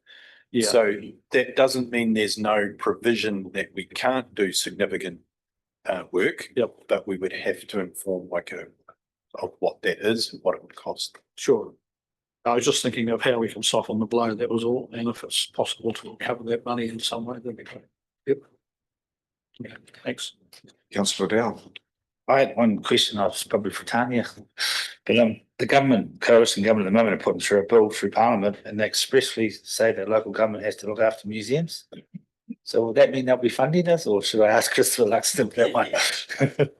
I wonder if you've heard anything of the no, but yeah, I was just reading it, expressly, like they wanted to get rid of, certain things but they've actually listed museums as one of the things that local government has to, as part of their core services, so there'll be funding coming our way from Nicola, I hope. Awesome, thank you. Councillor Christian, back again. Yeah, well, I'm letting everyone have a turn. I just wanted to make a comment. I can't find it where it is in the report, but it says that there could be roof leaks. There is no evidence of roof leaks in that building, so I just thought, elected members should know that too. And of course, any building that's empty is going to have rodent activity. My house has rodent activity in my roof in winter because it's warm. Just to respond to that, it was when our building inspectors inspected it that they said there was evidence of the roof not being watertight. Okay. Thank you. Any further questions, councillors? Oh, well, Mark could stand up and talk everyone through that. Oh, okay. Show and tell. Yeah. How's that? You want to see that? I could stand up, but what's the first question you have, councillor? I think just explaining where you were thinking of the waste going So and how it was going to work. what we're considering at the moment is the pump station would sit in this area here somewhere. And then we would pump to, my initial thoughts are as to this manhole here, which is about 80 metres, give or take. Of course, as we get a bit further into, oh, that was me, sorry. As we get a bit further into taking this from an idea to design, there is potential we may actually decide to pump it further and go down to the new receiving chamber at the intersection of Takawa and Kakamuru. But the theory at the moment, and this is why I think it's part of a network upgrade rather than a one-off project to accommodate the museum, is this line here is reasonably flat. And there is potential one day for all these sections for infill housing. And I mean, I don't know if that's going to happen, but you can see they're all quite good sized sections, which, given the size of the pump chamber that we're looking at relocating there, could be utilised for any additional housing that goes through. Oh, this is just doing its own thing at the moment. Sorry. Any additional housing that goes through this area could connect to this pump station and be serviced as part of that network. So the pump station we're looking at is currently sitting at Glendon Place. It services Glendon Place, or a large majority of it, so about 8 to 12 houses. So it could do that little area there. And it would be basically picking up that pump station when it's redundant and moving it all to a new location. So repurposing, I think, is the word used in the report. So that's my thinking. Obviously, when we see a bit more detailed plans, we can get a little bit more detail on location, etc. And I suppose that just to understand why a pump station's going there, it's because it's the Girl Guide Hall is the last building on that Kakamuru line. And that's, yeah, there's just no fall to pick up the museum by gravity line, either at William Street or Kakamuru. So that would be why there would be a pump station. So, Mark, I don't mean to be off topic on what our resolution is here, but we're talking about those infill housing on those sections there. Yeah. You'd shift that line at the same time, wouldn't you? Considering a district plan says you can't build over residential properties over So it's current sewer lines. It's very forward thinking and thinking, right, that, you know, we've just seen that extra housing going here. There's potential that this sewer main is a barrier to any potential housing. So it would give us the opportunity, if we locate this pump station in the right place, to move that sewer main out of that area long term and redirect it to a new pump station. So we would have to do all that work first just to make sure that we've factored in sites, but that's you know, desktop study at this stage. It should work. So, and that's why the report details this should be a network improvement rather than a one-off pump station to service one building or several buildings. So that's the theory. Certainly shows one activity triggers a whole lot more. Yeah. Thank you for that. We have a recommendation in front of us, which Katrina, I'm sure, wants to talk to.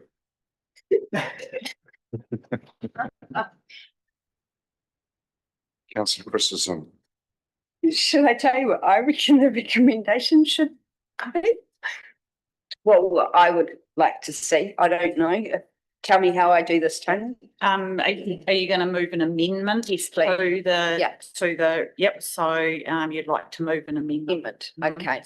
So obviously A is perfectly fine. B, I would like to see us support the removal of the tree. I would like C removed until we know, until a pre-meeting has been held. and there's more definition about what the costs could be. And I'd also maybe, if everyone's agrees, well, with anything I'm saying, is that pre-meeting isn't charged after the first 30 minutes, is that the museum can sit down and do a pre-meeting with no charge, so we can work out exactly what the costs going forward are. Yeah.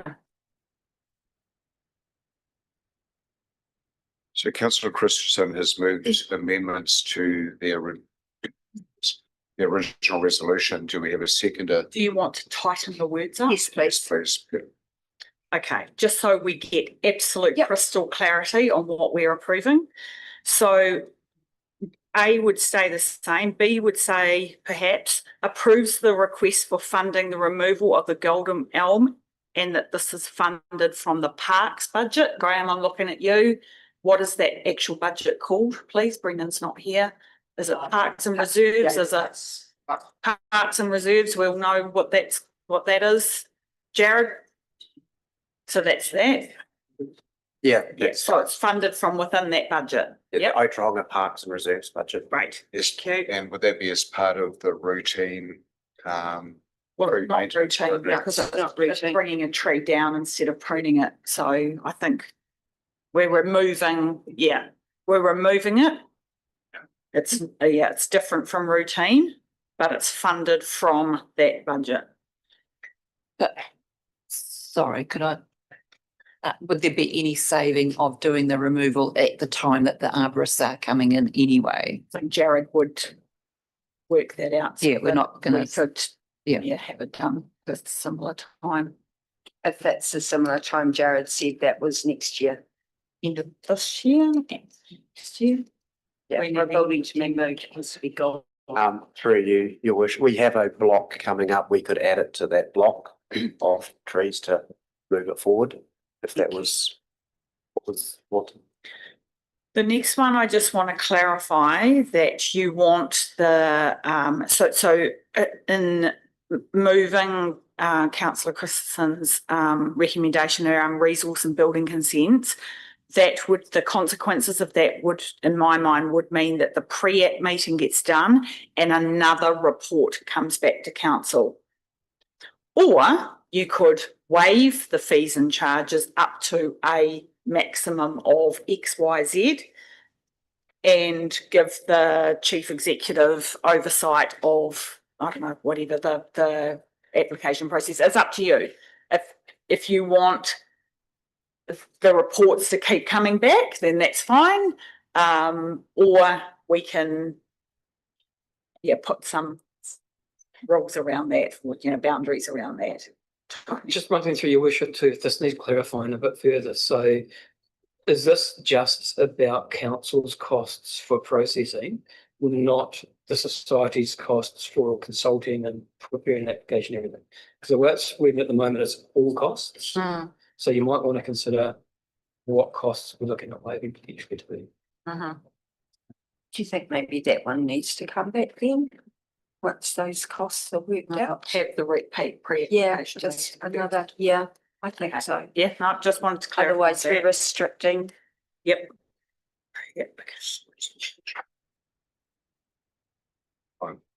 Walk time.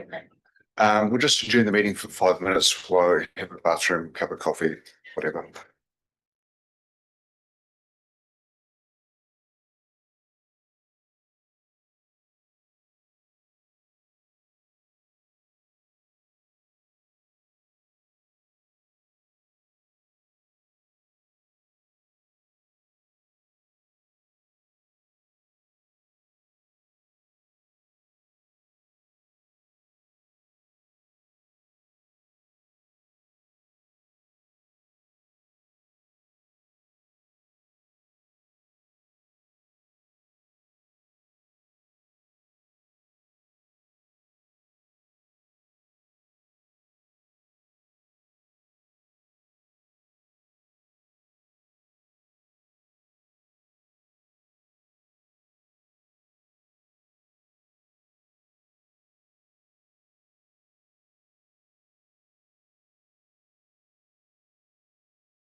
We do have a new resolution which Tanya is about to read out.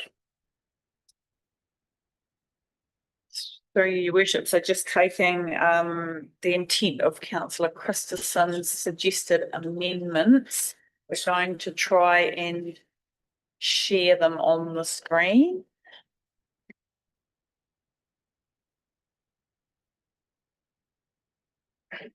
See that, or do we need to blow it?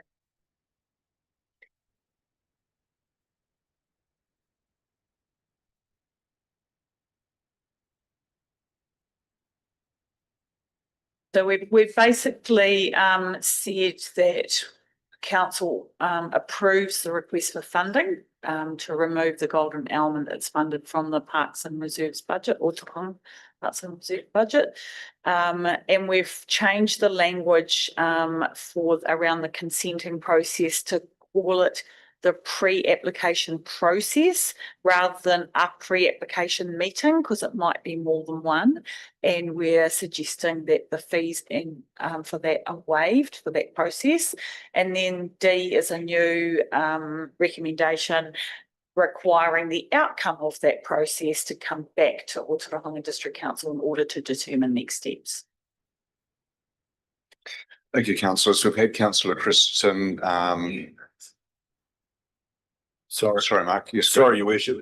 I'm just wondering for part B, given the size of that tree, it would normally require to go back through the community board for approval to remove. I think that's like a step in the process that we could probably deal with today, and as well as approved funding, maybe we just approve the removal of the tree, because I think that's supported through council that the tree is to be removed. Otherwise, it would require staff to take a report through to the board as part of the urban tree policy. Councillor Christensen, you approval to remove. Are you happy with Mark's changes? More than happy. Save staff time, save money. Your worship, can I just ask through you, Mark, the urban tree policy, correct me if I'm wrong, but doesn't it say something like if trees are over a certain height that you don't need to have approval, you can just do it? No. Is it the other way around? It's if the tree is at risk of danger to the public, we can remove it without approval. Once it gets over 5 metres high. Yes. And it's not approval to remove, it's more around whether to consult on the removal or not, which is the policy. And I think the fact that the tree has been discussed at length already, that it's going to be removed, I think that's part's been done or considered already. Thank you, Mark. Thank you. The change we've got there, Kaya, is approves the request for funding in the removal of the golden elm. it was just approved the removal, wasn't it? Oh, funding. Okay, approves the request for removing the golden elm, and that this is funded from the Ōtorohanga Parks and Reserves budget. Does that make more sense? Yep. Yeah, we had two fundings on there, didn't we? Yep. Thank you. Councillor, are you happy with that? Would you like to move your amendment? Yeah, I can't really say. Pardon? Yeah, I move the amended resolution as Tanya read. Do we have a seconder for the amended resolution? Seconded, councillor Dow. All in favour? Against? Carried. Do I have to go back to this all? Done. Cool. Sweet. Yes. Thank you, Mark. Thank you, Sandra. Just want to make sure there wasn't any follow-up on that.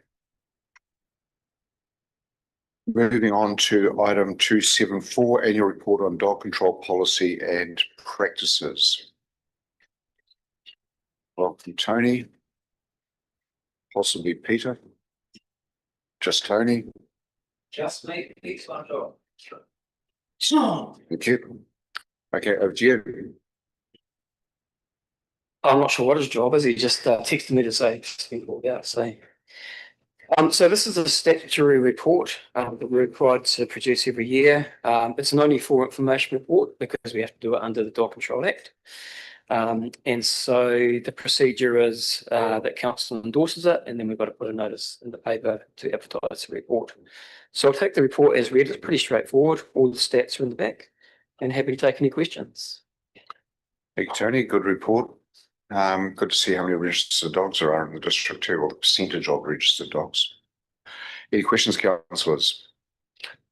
If no questions, sorry. I haven't got a question. I was just going to make a comment. I can't help myself. It was quite sad to read that 61 dogs have been destroyed.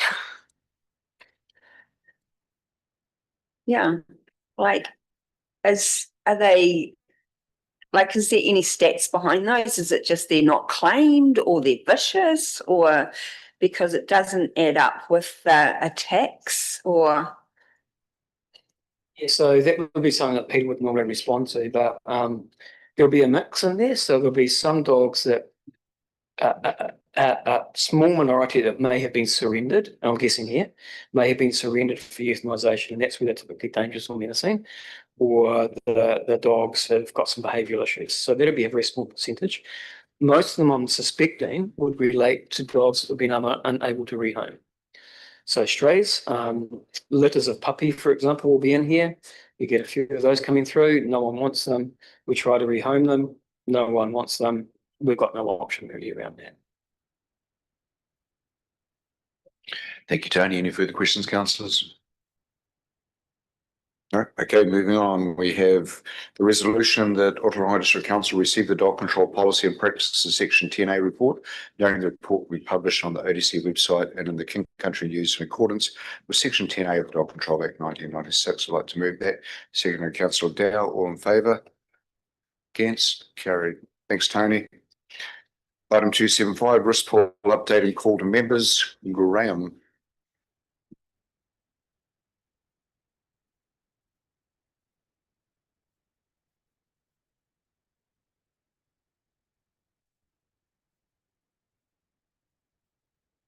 Yeah, thanks, Your Worship. So this is just an information report as well. I'll just quickly go over the key points that are in it.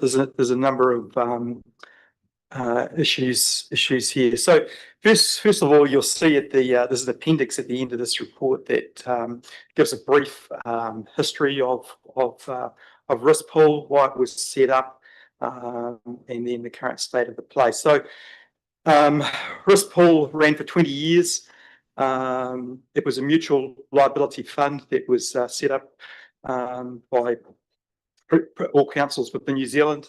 It was wound up in 2017, mainly as a result of the claims coming from the leaky building crisis of that time. So there's a number of outstanding claims over that period.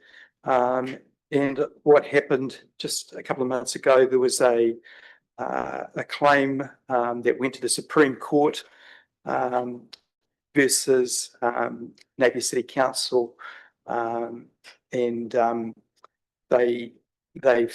the decision has caused a number of, stayed proceedings against risk pool to be recommenced. So we were advised in July that there would be a additional call on risk pool. So because it was effectively a mutual fund, all of the councils that were part of that membership are jointly and severally liable for those calls. So we were advised in July that there was going to be a further call of 3.7 million. And then that went through in August. Our share of that call was just under 20,000, $19,380.77. So that brings to total the number of calls that have been made on this district since 2012, unbudgeted calls to 151,000. So we've never had any leaky building claims in this district as far as I'm aware. So that's our share for the leaky buildings that have the claims from around the country. So there's a couple of big claims which are going to be heard next month. So I guess we wait and see what's happened here. Most of these claims are centred around the likes of Queenstown, Auckland, and they're not houses. They're big multi-storey apartment blocks. And they're multi-million dollar claims. In fact, I attended a webinar last month, and it's potentially up to 100 million of outstanding risk pool claims. So if they're all pulled up, I'd imagine that the government's going to have to step in rather than ratepayers having to fund that. The other thing is that if the insurers are trying to still get reinsurance to cover these claims, so that's all done through the London markets, and so if the reinsurers don't pay, then it falls back to the members. So they have to. The only method they have is to actually make a call on those members. So obviously, to get reinsurance through the London markets is not easy. So they're having to go through a complex litigation process with the reinsurers to try and get reinsurance.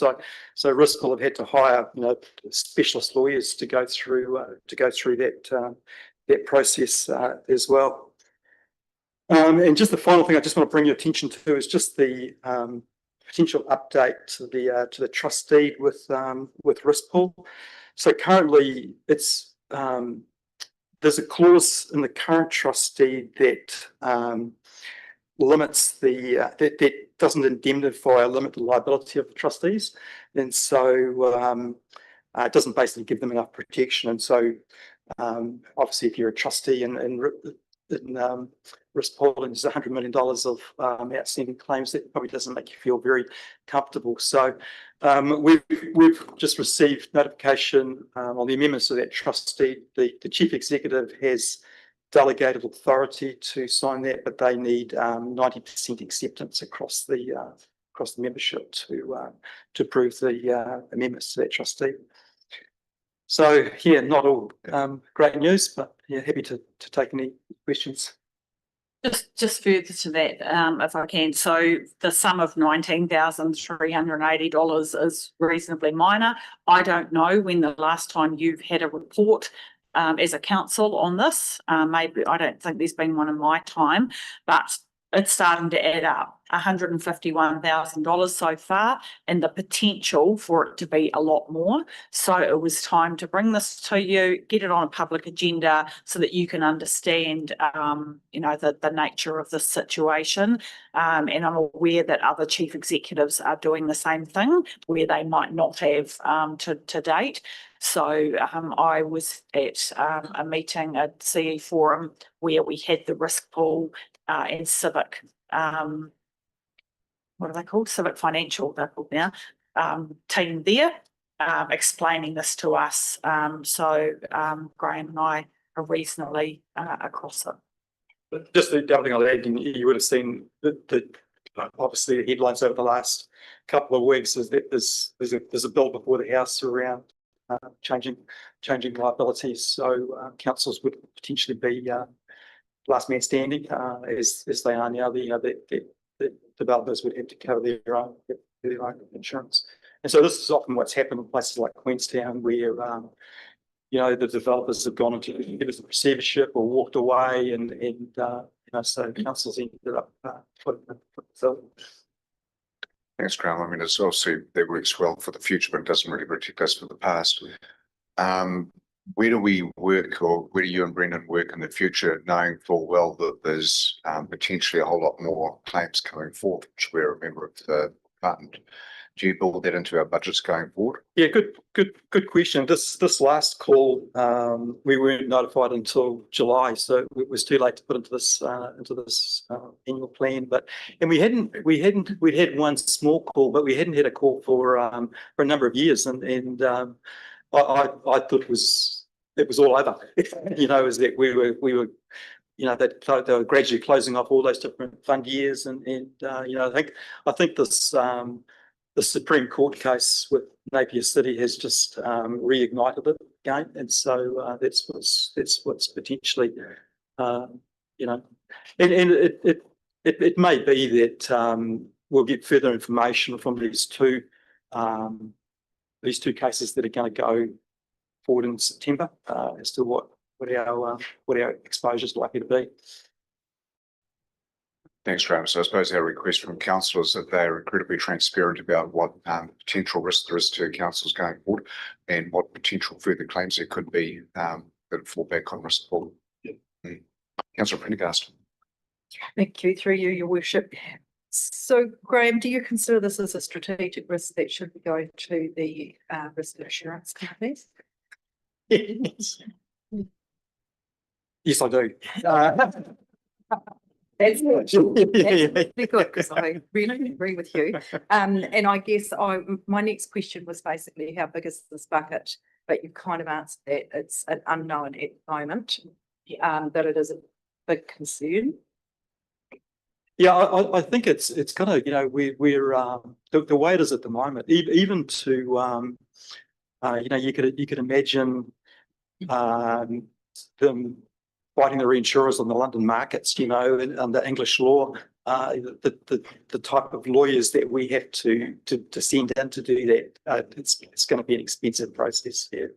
And you know, I guess it's just a wait and see. I think over probably the next couple of months we'll just get much more of an idea as to the nature of it. Yeah. Yes, because the longer I pondered this, the bigger it got in my mind, and it looks like I was right. My next question was how long is it likely to be to take to wind up the risk pool, but that again is how long is a piece of string. And so our public liability insurance doesn't help us. Okay, right. Good try. Yeah, I was looking pretty hard. Yes, it's a huge worry. Yeah, I think the other thing is that the comment I'd make too is that it's because it's a mutual fund. It's not even like we could opt to say, well, what happens if we don't pay? You know, is that if we don't pay, then other councils have to pick that up. You know, so yeah, and I'd imagine they could even take legal action against us if we refuse to pay. Thank you. Councillor Jeffries. Thanks, Your Worship. Just following up on a couple of points you made, Max, and also Kathy, the same question about the risk and assurance. I thought it might have been an appropriate subject for discussion. So just to clarify, the proposed changes to the Building Act are not retrospective. No, so we've got no call on that. Okay. And in terms of disclosure of future potential costs, we're going to be flagging that in some way in our annual report as a contingent liability, or how do you quantify that? Yeah, we would to put it in as a contingent liability, we would have to quantify the amount. Yes. Brendan, I imagine. So yeah. we don't know that at this stage. I mean, we could put it in as effectively just a narrative. Yep. Cool. Thanks. Thank you, Graham. We have the recommendation here that Ōtorohanga District Council receive the report titled Risk Pool Updating Call to Members, document number 843305 from Graham Bunn, Group Manager, Business Enablement. Move that, second to Councillor Jeffries. All in favour? Against? Carried. Thanks, Graham. Hopefully there's better news next time. Moving on to item 276, heavy freight road classification. Welcome back, Paul. Page 182, councillors.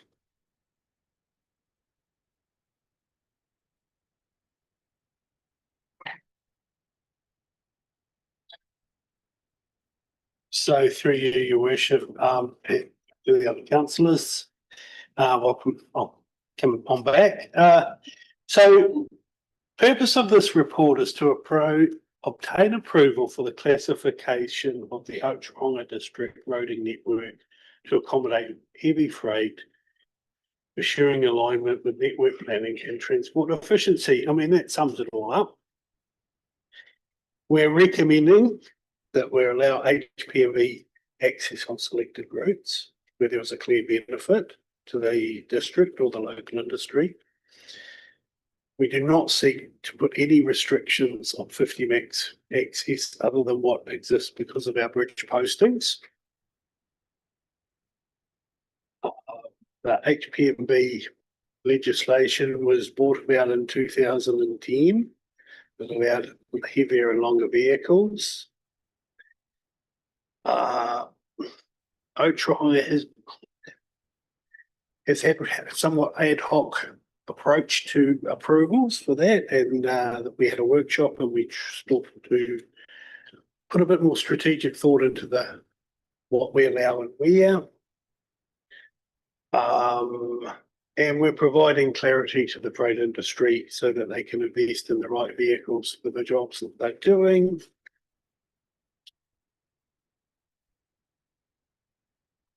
That's all I have to say. Thank you. Thank you, Paul. Any questions, councillors? Councillor Dow. I just got one. I had a drivers meeting on Monday morning. Anyway, they were just asking about the speed limits, the posting them. They said by the time you get there, it's posted at 30k. If you jam the brakes on that skid, someone's going to run up behind. Is there should the signs be further away from them to allow you to, because the signs are over right at the culvert. So should they not be so many meters before the culvert bridge coming up or something like that, just to make them aware? Or So we are looking at investing in some signs that say restricted bridge ahead on the last turnaround place. That's logical. They're not a speed restriction on any other bit of traffic. So we can't actually use the roundel with the recognised with the red ring on the speed limit because that would apply to all traffic. The freight industry should know where the bridges are or if there's one on the route that they're travelling. That speed restriction only applies to that heavy axle limit. So the rest of the traffic is unrestricted. That's exactly what I told them. As long as you know over that axle limit, yeah. So basically, I guess that's something. Yeah, I got my answer right to them. So you can share it. Good question, right answer. Thank you. Any further, Councillor Prendergast? Thank you, through you, your worship. So how is this, if this goes forward and it's passed, how is it enforced?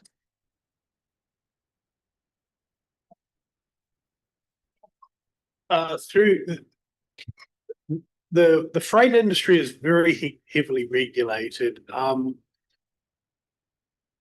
The first bit of enforcement is the freight industry buys the right trucks. So that's what they're gearing themselves up for. That's why it's really important that we give them the right message so they don't buy the wrong trucks so they're tempted to, we can carry more because the truck's bigger, wider, longer, or whatever. So we get them buying the right industry, the right bit of equipment. And it's somewhat of an honesty box system, but the penalties are quite severe if you are caught.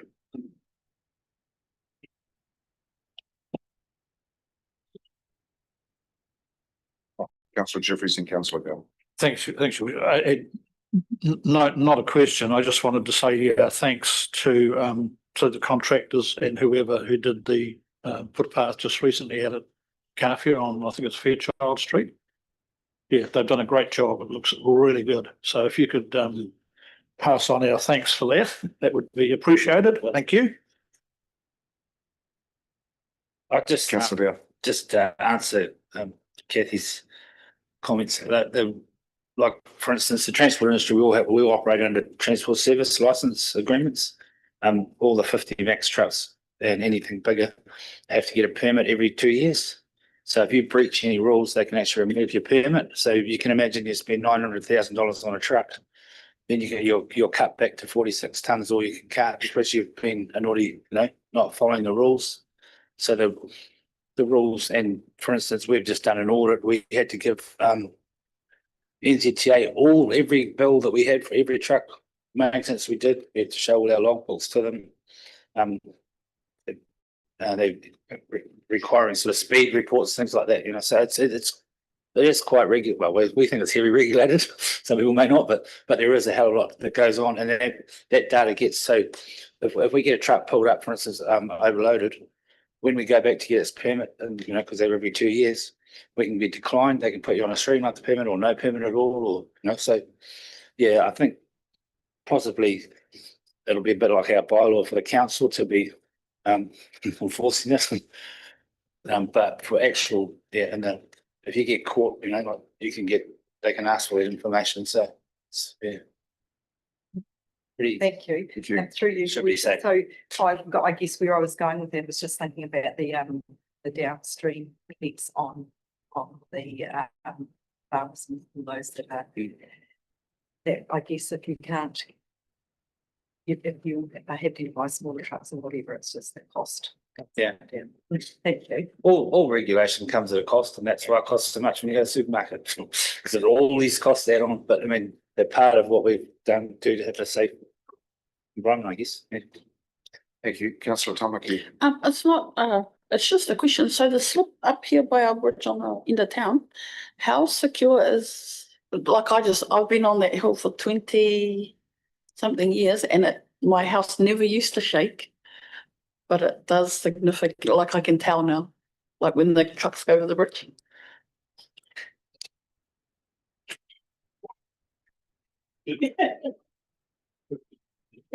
Yeah. So like this is how, so you never used to notice it. Now, I don't have sliding doors, but I kind of do. They make a noise, and they never used to. And I can guarantee it's when a truck's gone over that bridge.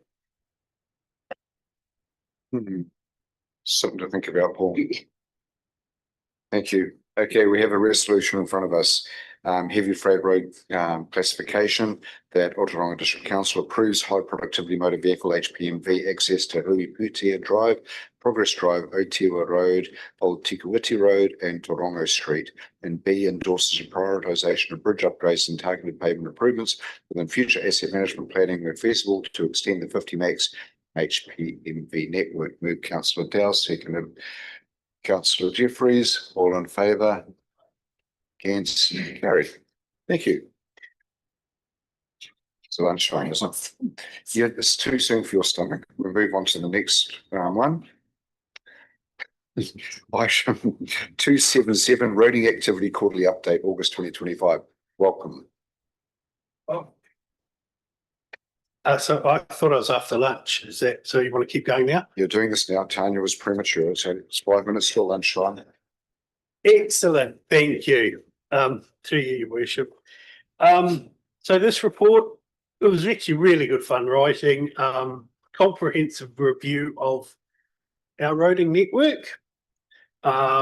Just banging through it quite quick. The 2024-25 financial summary. We had 10.2 million. We spent 10.46 million on maintenance. We had a storm that caused a bit of a ripple right at the end of the year. And we spent a little bit, 125,000 on extra drainage works, which we're in a 3-year block of funding, so we're not too excited about getting it right on target. We're reasonably comfortable with that. Our significant achievements, we did Nukunui Road, Aotea Road and Wapapa Road rehabs. We upgraded 83 culverts, 38 Ks of reseals. We did a lot of large tree trimming, spent a lot of money on that. We asphalted the underpass at Huiputia Drive finally, after quite a few years of pothole city. Sorry, I put you crooked here, but it doesn't matter. We actually resealed 30 kilometres of road. We water tabled 38 kilometres of road that was getting resealed. We had our middle road programming and we had some minor events. We spent 392,000 in the year on slips, but we had a large event that started in the first week of June and went through to probably the second week in July, which straddled our financial year and created a little bit of chaos. This year, I've got you the map of the rainfall. I just thought you might find that interesting. We actually had a lot of rain. Didn't make the news, but we certainly knew it was happening out there. We had about 150 or 200 small slips, nothing major. We had two big dropouts on Harbour Road. We had a lahar, which may not have been a lahar. It was certainly a mudslide on Okapata Road, which didn't cause really any damage, but if someone had been there, it would have been frightening. There's an Armco culvert that we very nearly lost on Raglan Road, and a big slip happened on Ōtorohanga Road. It was spent 515,000 fixing all that lot, and we spent 136 last year because we just got stuck in. And the funding approval took a little bit longer. Then there's some lovely pictures, which would make the report seem a lot bigger than it is. Any questions so far? Thank you, Paul. Councillor Jeffries. Thank you, Your Worship. I'll get the right report this time. I just wanted to say thank you for doing the footpath at Carfair. I was premature. We thought quietly to ourselves, Councillor. Yeah. Councillor Williams.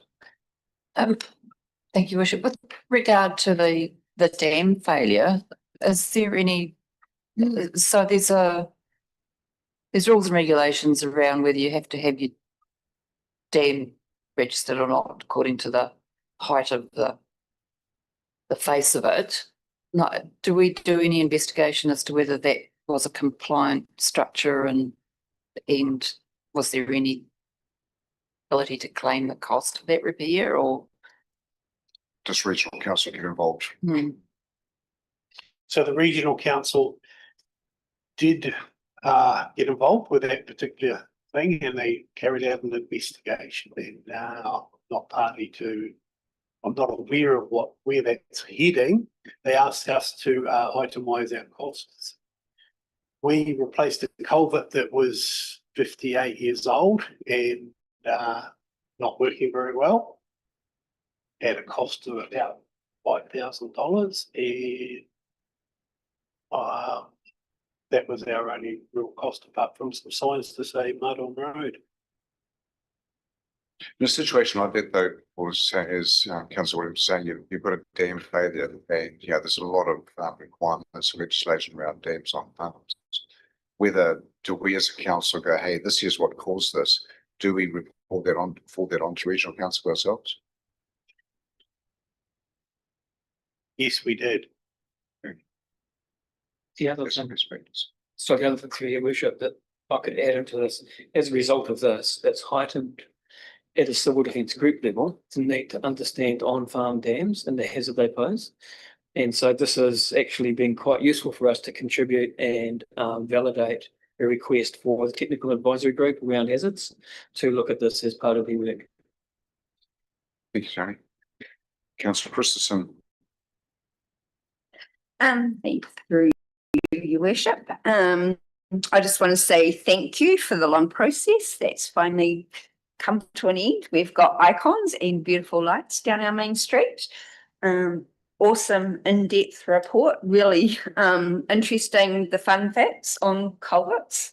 It's quite cool when you get someone ringing you about culvert, and I've had a few, so I can go, well, do you actually know how many we have? A question around 5.8. it's been discussed a lot over the years, and if Roy was here, he'd probably know the answer to this, but do we have part of our vegetation control? Do we have a program to be spraying that bristle grass, yellow bristle grass on our roadsides before it's set seed? Because it's come up year after year. It might not have come up since you've been here. I don't know. So that's why I thought I'd just bring that up. And then I have one more question, but if you want to answer that one first. So I'm currently working with a contractor and knowledgeable staff to develop quite a comprehensive calendar of what we do and when, because different species react differently.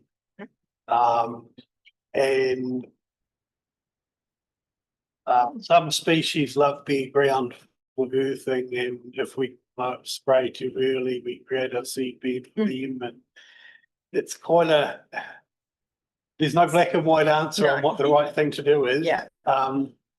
Bristlegrass is quite widespread. And it's one of the ones that likes that bare land first. Yeah. Yeah. Yeah. But good to know that you're working through, and it's on your radar. The other question I had is the Kakamutu Street crossing improvements proposed.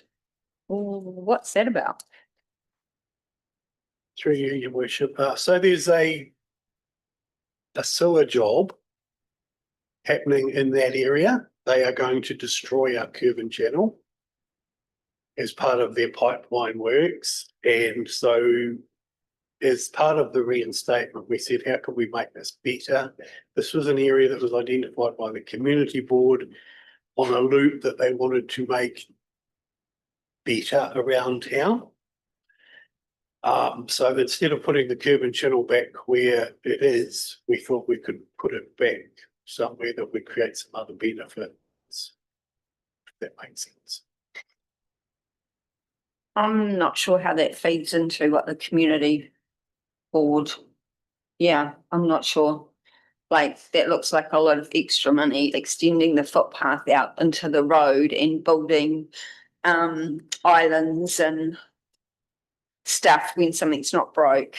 Yeah, so if I can just add to that, that is one of the Paul's correct in the fact that that sewer work is going to disrupt that area and we have to build a new chamber in there. But this intersection was also one of the ones that was flagged in town concept plan as improving connectivity through town. So we did tie this back to the town concept plan before we came up with this idea. So it's a shame Sandra's not here, but she could link that back. So the improvements we're looking at, obviously shortening the width of the road for people to cross, which is part of that town concept plan, which I am quite happy to refer you back to when I that'd be cool, because I thought that back to the strategic connectivity was about widening footpaths and having a loop. This isn't widening footpaths. This is a slowing traffic down thing.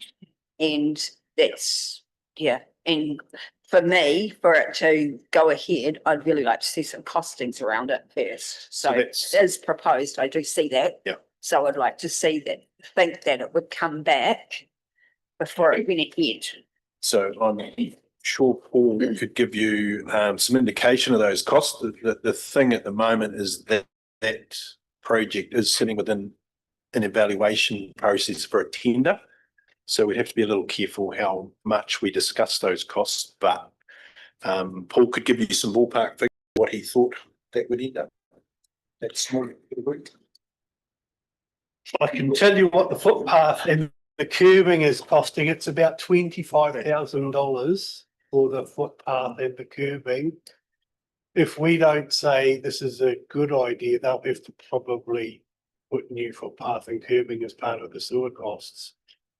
Which is still a council cost, but we can get some improvements. It will be a lot a lot better for the people walking to high school. This was sort of one of the main routes that people walk towards the high school from Huapatia, the north end of Huapatia Drive and down the state highway.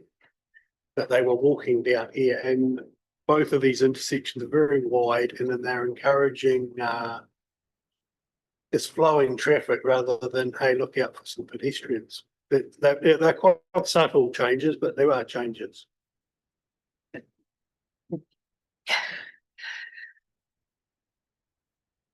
I don't know what to say. I'm with it. Yeah. That's not how I saw the town concept plan, but that's just me. And yeah, I would have thought this would have come before a community board or something, before 20-something thousand dollars was going towards it, when we can't do a lot of footpath improvements because we don't have the budget and our rates are going up. And yeah, and it's already out for tender, so that's quite interesting.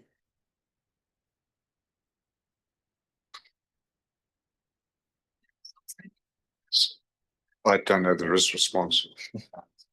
No. Councillor Dale? Yeah, I think that's that, but anyway. Mine was more about this resealing, or what they call it, stripping. You've called it stripping. Just to be made that you're aware of Alice Road and Puketerata Road, that's all. But they've named certain roads on here. Waitama Valley Road, Puketawa. But this is on page 193.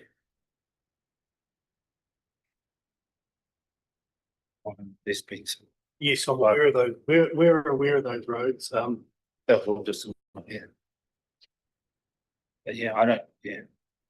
Well, that's putting up our rates so people see us moving the footpaths out. So maybe that's not a good thing. Yeah.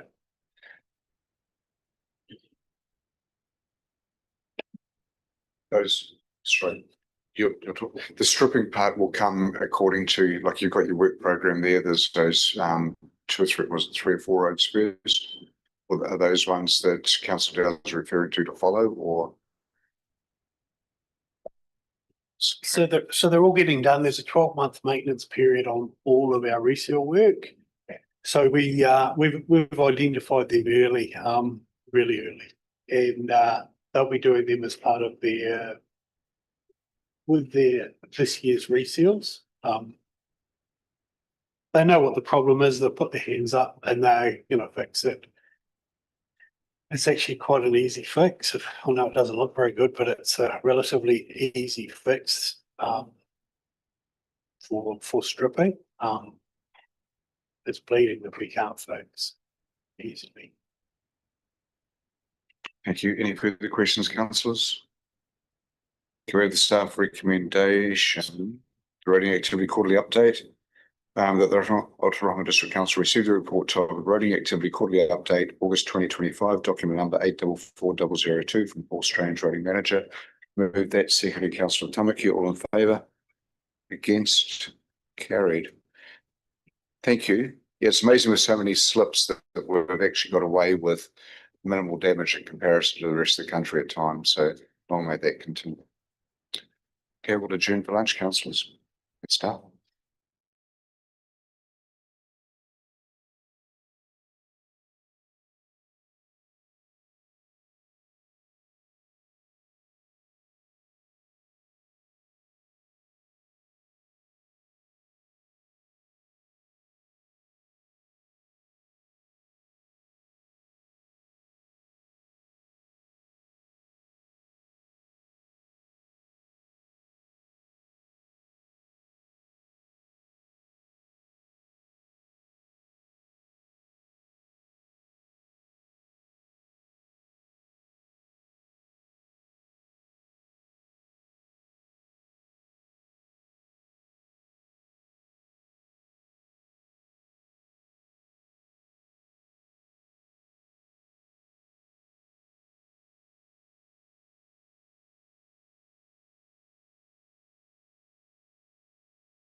Welcome back, everybody.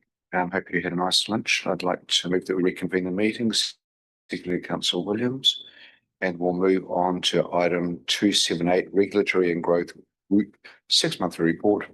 Tony and team. Good, thank you. So yeah, I thought I'd bring the A team up with me too. This is a combined effort, this report, so I can't take credit for it. I'll take it as read, but there are a couple of updates that I'd just like to bring to your attention. So on page 202, this is the legislation changes, table 1. So under phase 2, there's a reference here to RMA bill number 2 that's now enacted. So that came into force last week. And the impacts on us are fairly minor. It's just around how we process resource consents, more enabling than it was previously. And then on the next page, page 203, second item down where it talks about remote inspections. So it's not directly related, but as of yesterday, the government's now requiring 3-day inspections for building consents. So we have to, so 80% of our inspections from yesterday must be completed within 3 days of the request to inspect. So that's new. And the team's got some spreadsheets in place to make sure we can track that and monitor it. So they're the only updates for me. Happy to take it as read and any questions. Thank you, Tony. Councillor Jeffries. Oh, thanks, Your Worship. Yeah, just following up from that, Tony, in terms of liabilities, and I guess they're saying that in terms of Building Act changes now that the liabilities for any future defects and so on are no longer councils. We're not our backstop anymore. Yeah. So what does that mean in terms of if we're not being held liable, if that's the right word, for any works that are done? I'm a little bit confused as to what role we're actually playing. Like, why are we actually inspecting things if there's no liability on us to do that? Do you see what I mean? Yeah. Yep. So happy to have a go at answering that. So there's a process to go through. So while there's been an announcement, there hasn't yet been a law change. So the bill's coming out early 2026. And I think last time I saw some updates, they expect to come into the law mid next year. So at the moment, nothing's changed. But what the government's proposing is the joint and several liability, which is the last man standing ground, explained it nicely earlier this morning. Yep. That's now going to proportional liability. So anyone who's involved in the building consent process, so designers through to council sign off, they are liable for their part of the process. Oh, I see. Right. So that's the change around liability. The other changes around the ability for building control authorities to come together. There's some opportunity in there, which I think is worth exploring at some point. But there's still going to be a need for building consents to be signed off by council. So we'll still have a role. We'll still be a building consent authority. So it just means that if anything comes unstuck later on, our liability then becomes really just our process. Well, good. No, thanks for that. And just going back to page 202, if I may, we mentioned the RMA Amendment Act. It's the second part there. It's just a typo, but I thought I'd raise National Directions Package, blah, blah, blah. It talks about updates to 14. Is that exiting or existing? Sorry, I'm just trying to follow. Existing. It should be existing. Oh, that's right. Yeah, I was hoping that it was exiting, actually. Yeah, no, cool. Thank you. That's all I had. Thank you very much. Thank you, Councillor. I do like the impact of the legislative changes, what it has in our council, so you can decide something which is kind of major and they get kind of looking and seeing what it is. So that was really helpful, that graph. Thank you. Be interesting in terms of the liability going to last man standing, how that shifts, whether the builders will actually pay a bit more notice of what the building inspector is saying now. Rather than being, obviously this has been working together, but now it's the case where they've got to actually ensure that they listen because they're the one who's going to take the responsibility along with the homeowner. So interesting where that dynamic shifts, and I think it will shift some. Councillor Prendergast. Thank you, Your Worship. Really pleasing to see how many shared services that we've got now, and I know it's in its infancy, but going forward in years to come, will it be possible to quantify the savings that are made? Excuse me, a really good question. I would say yes. But I guess what are we comparing it to is probably the starting point. So if I think of animal control, for example, there will be savings, but the savings aren't necessarily dollars. They're more about having an animal control officer who now has backup.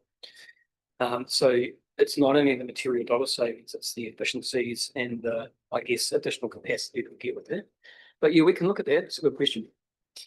Your worship, it might be enhanced level of service for the same price, you know, like, which is what Tony just described really, with having breadth of coverage. That's, I mean, yeah, I guess that's the same too, isn't it?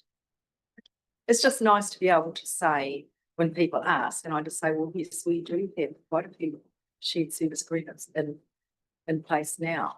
And then I thankfully no one's asked how much savings.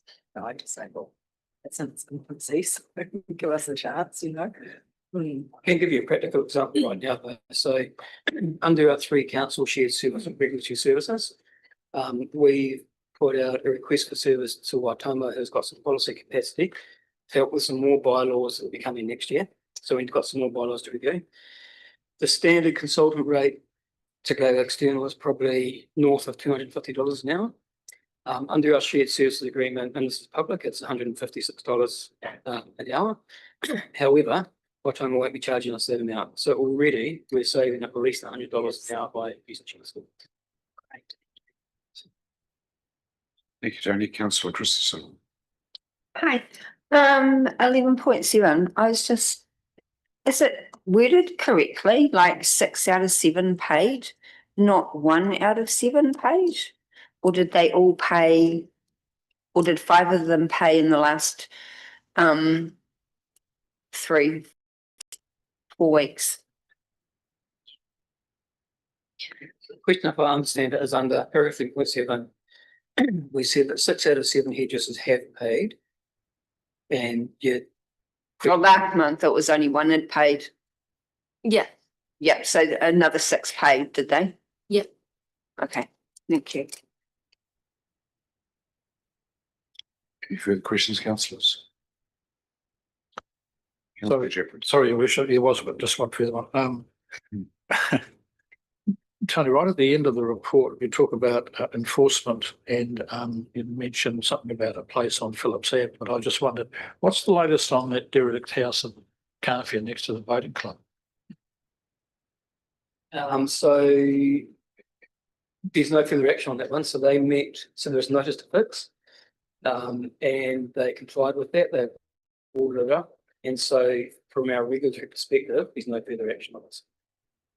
It was up for sale, so I don't know. So yeah, they complied with what they needed to comply with. Councillor Dow. So what was that update on, or do we get an update on Phillips Ave? No, but I can give an update on that. So it's been an ongoing one. So originally there was some tiny houses or units that were built on property. Doesn't breach any district land rules, but there was an initial notice to fix, which has been remedied for that particular part of non-compliance. Part of the retaining wall extends into a reserve, and we've now found that there's a container on the rear of the site which also extends into the reserve area, and so there's another notice to fix for the building component. And we're going to approach the owner with kind of a warning just around making sure they comply with resource consent or remove the buildings that are extending into the reserve, or they apply for a license to occupy the reserve. So we're getting 3 options. We haven't had that meeting with them yet, so that's a work in progress. Thank you. No further questions. Thank you for the wonderful report again. The resolution is that the Ōtorohanga District Council receive the report titled Regulatory and Growth Group 6-monthly report. I'd like to move that. Seconded Councillor Willison. All in favour? Against? Carried. Thank you. Right, moving on to item 279, Service Providers 12-month report from 2024 to 2025. Nadia.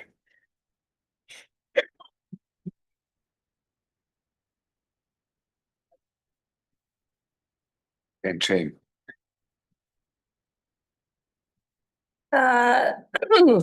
Kia ora, e te kurumātua me ngā kai konihira, tēnā koutou katoa.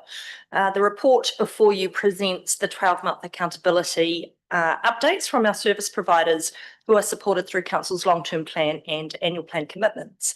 Together, these partnerships contribute to our community outcomes of people, place and partnerships, and deliver initiatives that span from youth wellbeing, environmental sustainability, economic development and wellbeing, recreation, heritage, and employment opportunities.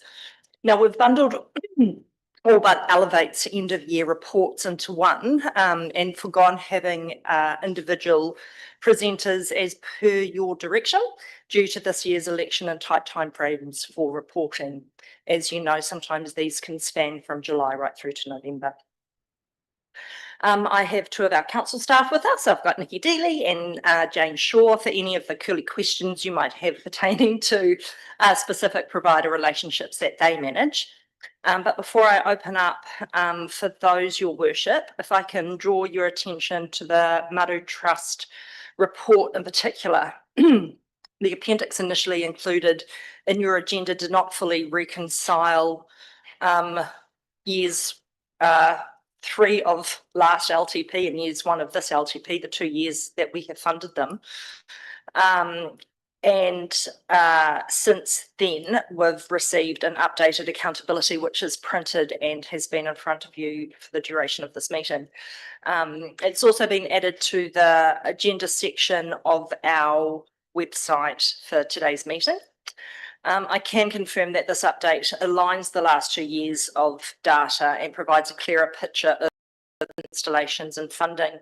It shows a remaining funds from those 2 years of 33,000.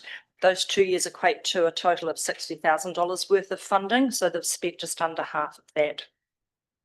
While uptake in Ōtorohanga has been lower than expected to date, Maru is actively increasing their efforts through targeted marketing and social media campaigns and has the additional support from our comms team in doing that. Of note is the recent government changes expanding eligibility zones. And while I haven't had the chance to assess what this means for the lines company area as it pertains to Ōtorohanga, but I suspect it will likely increase the number of local households who qualify for support. Though this will also require Maru to carry a greater share of those installation costs. Other than that, I'm quite happy to take any questions, as are my colleagues, of the full service provider reports and its appendices. Yeah, thank you, Nadia. Yeah, a lot of reading and really comprehensive and a lot of reports, certainly in the absence of presentations as well. Just on the Maru Energy Trust Fund, it's great to get their supplementary information. Appreciate that. But if there is feedback to them, yeah, it'd be, I suppose our expectation was when we offered the funding level that we did, that there'd be an immediate uptake on the opportunities within our district. And obviously that's been way slower than anticipated. So probably just a reminder to them from us is that there is a real expectation that the vulnerable in our community are looked after, and probably more of a timely manner than what has been demonstrated so far. I'll pass that on. Thank you, Your Worship. I was meant to meet with them this morning, but as I was unsure if I was making today, I cancelled that meeting. Thank you. Any questions, Councillor Prendergast? Thank you, Your Worship. Not really a question, just a comment on Waikato's screen, and it appears that they've really upped their everything, which is really pleasing. Quite excited about that database of photos that are now available, and it does appear that there is more activity in that area. So it kind of almost justifies our not significant the other tourism. Yeah, there's been a lot of work that they have done behind the scenes, and they do contact staff regularly with location questions and things like that. So there's a lot of things going back and forth, but we are quite delighted to see those new gorgeous photos on their website right up the front. So that really puts us in the mix for the big productions to be considered. And I guess just another comment, if we are engaged, as we have been a couple of times over this training, with helping to find suitable location. If we can have feedback afterwards, it would be really nice. And I know that it may be sure, but you know, you do put a lot of time and energy into it, and it would be really nice just to hear, look, wasn't quite what they were looking for or whatever. So that we can do that, for sure. Thank you. Yeah, Councillor Christensen, then Councillor Jeffries. Hey, I have two questions. One, in the support house, they talked about having leaks in their roof. As it's a council building, I was just wondering if you've got any comments to make around that. I actually thought this one would pop up. Yeah, that's all. Through you, your worship, as we do have a really strong communication relationship with Support House. So we do respond to things very quickly. What's happening is that building it's chasing a leak. So Jared has been down there a number of times and uncovered and fixed. And then what happens is that leak kind of travels. So we're doing our best. It's a building that I think may have in the past had some fruity DIY. pre us owning it. But yeah, we're doing our best to help out there. Okay. I was just wondering if anything needs to come back to the community board around that, because is it, which building is it, the first one or the second one or both of them? I'm not sure. Okay, no, that's cool. The other question was around driver licensing program. The numbers under, I suppose, does number mean number 12 in their table? Sorry, Page 228, 4.47. no, although I can see why that's unclear. No. Oh, yes, number 12. Yes. Okay. Sorry. So my question, those numbers for number 12, are they Ōtorohanga or is that both? Both districts. So it's, No, is that your question? Is it Yeah. Ōtorohanga or is it both districts? It's just Ōtorohanga. okay, and then that gives me a follow-on question. Is our 70,000, is it split evenly between the two or as needed? As needed. So It was for the year just been, it was as needed. as needed. Okay, Yes. no, that's cool because then, yeah, 33 compared to, yeah, I didn't add them up. Yes, and I guess there's a bit of a caveat. So the numbers don't necessarily equate to how much is spent because some people need more support than others. Yeah. Yeah, and there's also an element of what's it called? Defensive driver programs too. Yeah, cool, thank you. Councillor Jeffries. Oh, thanks, Your Worship. It's just on page where are we here? No, so 236. Under regional highlights, I don't know how many of us saw that program called The Gone. It was filmed in Te Araha. That was, for me, shows how much productions have improved over the years, and the standard of that program was, I thought, was excellent. In fact, I think it's actually gone international, that one. But the payback, I guess, to that community has been tremendous. And so if there's anything that we can do to do something similar here, that would be great, because I understand that the financing or the filming of overseas films in New Zealand has actually taken a bit of a hit in recent times, I think. And so anything that can be done to up the game in terms of our local stuff, it's got to be good for us. So I'd say well done. Keep it going. Yeah, thanks. I'll just jump in there, Councillor, if I may. One thing that is really appreciated is when we have those calls out for locations, it's just to jump in and like we really welcome those location snaps on your phone, any kind of lead that we can put in front of those location scouts is what gets productions in. So thinking caps on, and by all means just snap away. Thank you. I like the historical report, one pager. That's good. Easy to read, didn't take long. But anyway, the other reports, we waded through them.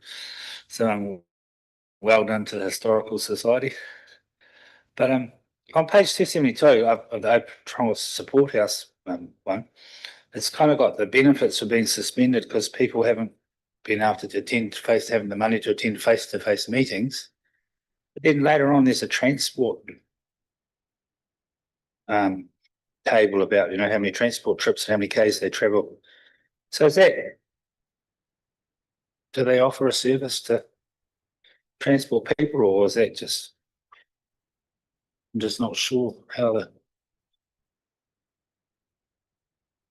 Can I just confirm, did you say page 272, councillor? if you go to 272 of the agenda, the Yeah. bullet points, it says, I am not entirely sure. I can it get that says to you. friends, Yeah, I benefits can been get suspended. And then later on, there's a table on page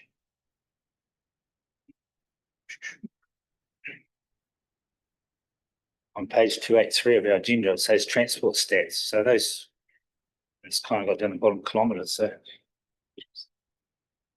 my question is, are they, the people that are getting their benefits suspended, they live way out in the district, they can't get to.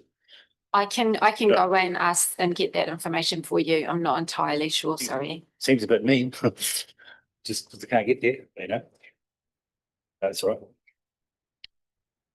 Anything further, councillors? Okay, we have a resolution. Item 279, service providers 12-month reports for 24-25. That Ōtorohanga District Council receives a report, service providers 12-month report for 24-25 and accompanying reports from Ōtorohanga Energy Trust, Waikato Screen, Enviro School, Thrive, Ōtorohanga Support House, Support Waikato, Ōtorohanga Historical Society, and ARC Talent Ms. Task Force for Jobs. Do we have a move on a second for that? Councillor Jeffrey, seconded Councillor Prendergast. All in favour? Against? Carried. Thank you so much. Moving on, stay there, Nadia. Item 280 elevates 12-month report and work plan.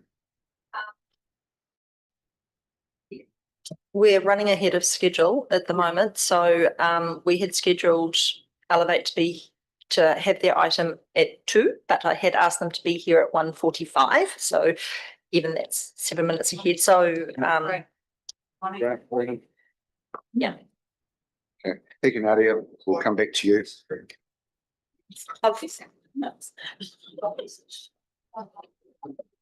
So I go. You do. No. Sure.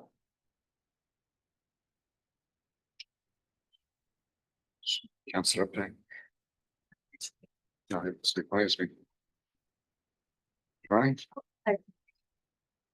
Oh, what page? Sorry. Yes. 346. Page 346.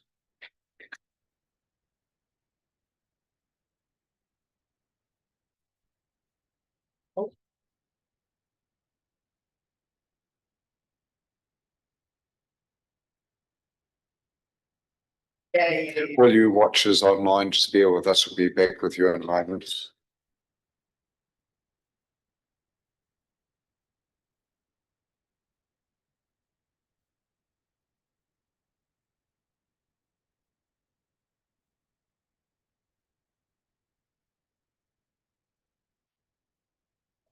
Welcome, gentlemen, to item 281, finance report to 31 July 2025. Over to you, Brendan. Thank you, Worship. I'll just open up my computer. Oh, maybe I'll just use Graham's. Okay, so this is the first finance report for the new financial year. So obviously a lot of the information in here will be it's all new budgets, we've reset all the variances and everything, so we're starting again. In terms of the comprehensive revenue and expenses, so you can see that we've got a large surplus of 6.7 against a budgeted of 5.1. So most of that's because the rates, we obviously do 2 installments of rates a year, one in July and one in January. And so while they're not due until August and February, they get recorded at the time that we raise the invoices. So they're split. We get half the income recorded in July and the other half will come through in the January report. You'll see that we get to effectively the full year's budget, well, recorded at that point, not received. That comes to a balance sheet discussion. So that's why we have a big surplus. And obviously some of our expenditure is below budget as well, particularly around the finance costs. That's some of our year-end processes, interest accruals getting reversed and that sort of stuff. Everything else is, other expenses is down. So the budget has been, I've gone through it, split it as well as we possibly can in terms of where we're going to spend stuff. But obviously some things, particularly ground maintenance and stuff, you try and take a guess when you might be spending it, but the very nature of maintenance, you don't know when it'll happen. So you'll always end up with a few over and unders there. Onto the other expenses break down a bit further. You can see there. So part of what's reducing that as well as the Deloitte fees. So we've accrued all of the fees for the audit for the 24-25 annual report. It all goes back in last year, so it's in the year it relates to. But then we reverse that out in this year so that it then offsets the invoices as they come in. Big saving in there is again the other expenses, which is pretty much all sorts of little bits and pieces. Who knows what it is? Well, I do if I look into it, but I'm not going to bring it up and go through every line now because you got more important things to talk about. In terms of the financial position, so working capital, we're in a good position there. About $7 million. Most of that is obviously sitting in the trade and other receivables, which is our debtors that owe us money for the rates. We have received quite a lot of the rates money in already, probably about 1.5 to 2 mil as at today. It's due by the end of this week, so Friday this week. Expecting the direct debits will go on that day will probably be at least $1 million, if not a bit more, because a lot of people pay by direct debit on due date. So that figure will jump down substantially for the August report. And in theory, the cash should hopefully go up. We do obviously, offsetting that, is we do have to pay on Thursday the IRD, the GST on their first rates bill, which will probably be about $1 million by itself, which is, lovely of them. Be nice if the government were to go through with the suggestion that we get some of that back, but let's not go down that path.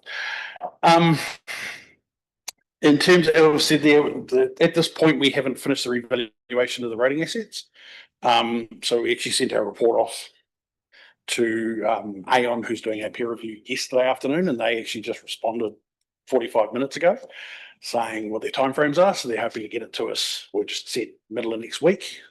So audit is here on the 8th or from the 8th of September.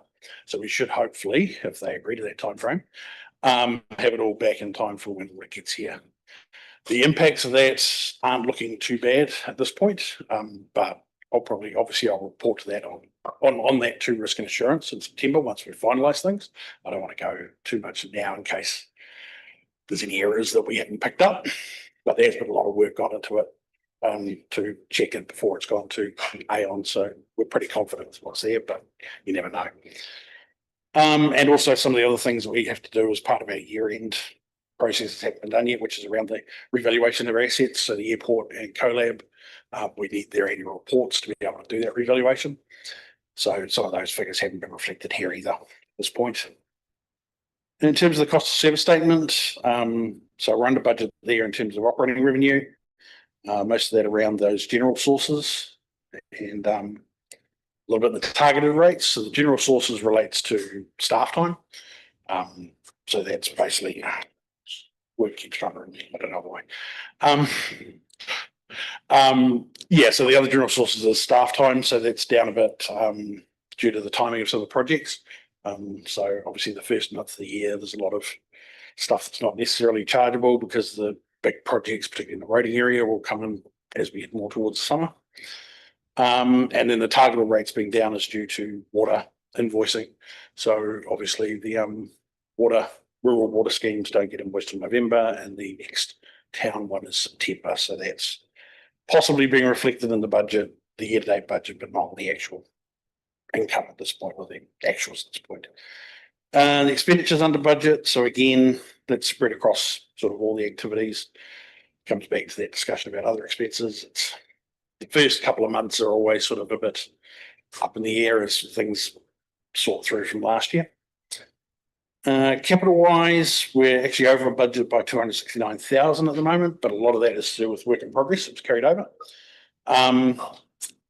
We haven't obviously carried those budgets over yet, but as I say, the work in progress is basically around resource consents for the seawalls and the stormwater resource consents. Next month in September meeting, we'll bring forward the carryovers report. And so once you adopt, assuming you do, those carryovers, then they'll get reported in the, I guess, September meeting. October, no, the September financial report, not the August one, because we'll have already done that for the council meeting. In terms of cash flows, you can see there that there hasn't been a lot of cash. There's been a lot of cash coming in, but a little bit going out as well. Actually, yeah, it's more gone out than in, because most people obviously pay their invoices. Like I say, it's all due at the end of this week, so most people hold off as long as they can. They prefer to get the money in their pocket than in ours. We'd like it the other way because we're in the interest, but you know, we're not going to push people on that. And obviously there's been no changes in our borrowings at this point because we haven't had any due. We do have the, as you can see there, the 4 million and the 2 million due on the 15th September. So once obviously the rate settles and all that, we'll review where we need to end up, whether we refinance all that, can carry that over, or whether there's anything we can repay, or whether we need to increase our borrowings. So we're just going through a bit of a process now to get that actually cash flow for the next few months in place so that we can go through. The roading team has just sent me their next 3 months worth of spending, or first 3 months of the year, sorry, so up to the end of September, where they think they're going to spend stuff. I just need to sit down with the board of guys and go through the same exercise so that we can do a bit of a forecast before we get to that point of having to review these loads. And then yeah, as you can see there, the interest rates are obviously getting better as well. So that $4 million that we took towards the middle of June, that came in at quite a good interest rate of 3.37%. So I think they're still sort of trending that sort of way.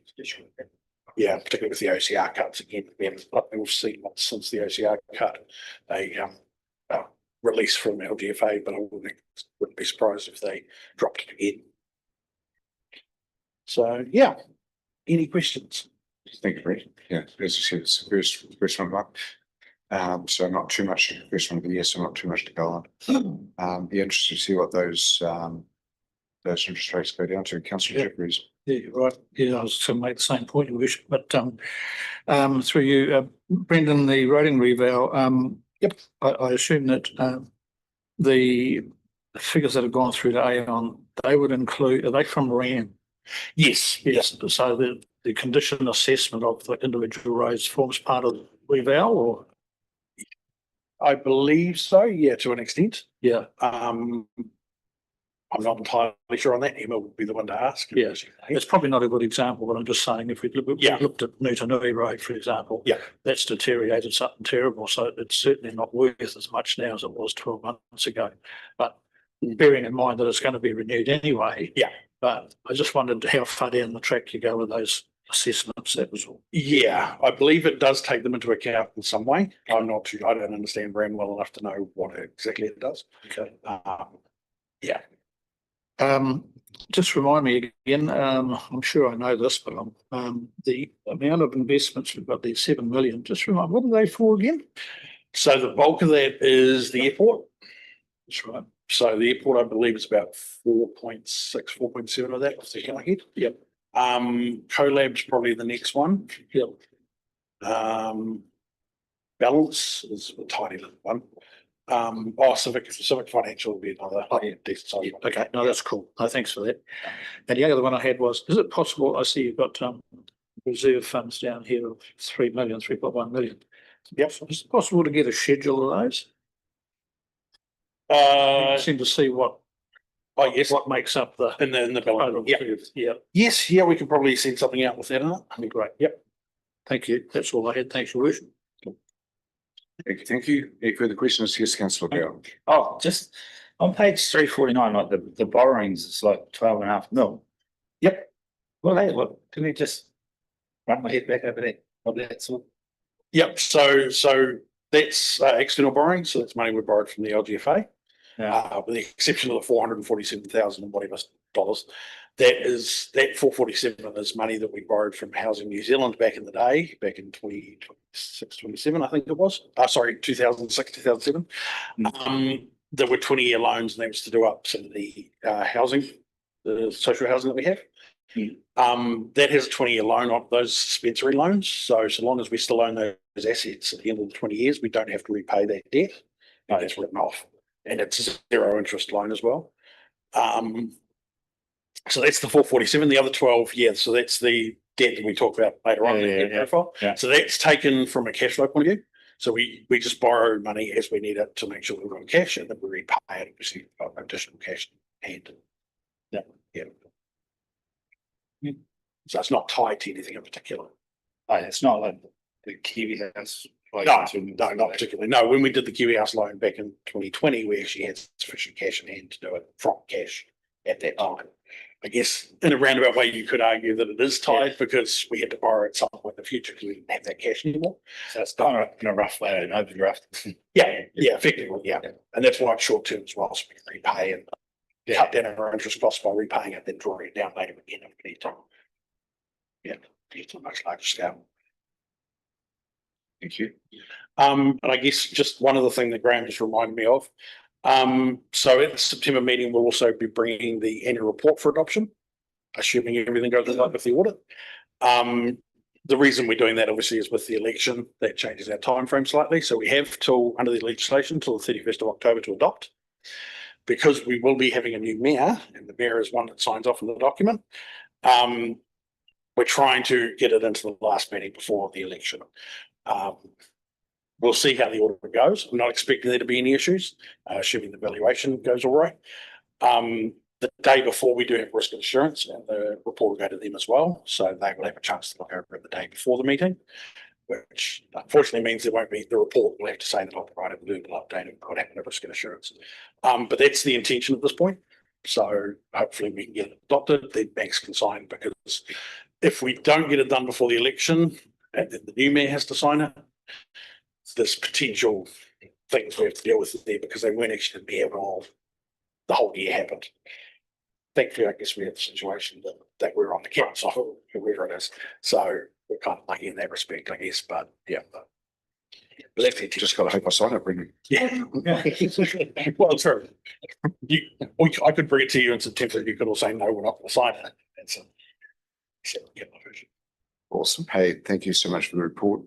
We have the resolution that the Ōtorohanga District Council received the report titled Financial Report for the month ending 31 July 2025, document number 844141. Moved Councillor Jeffries. I'll second that. All in favour? Against? Carried. Thank you. Thank you, Brendan. Thank you. Right, councillors, we'll go back to agenda item 280, which is on page 317. And I'd like to welcome Elaine.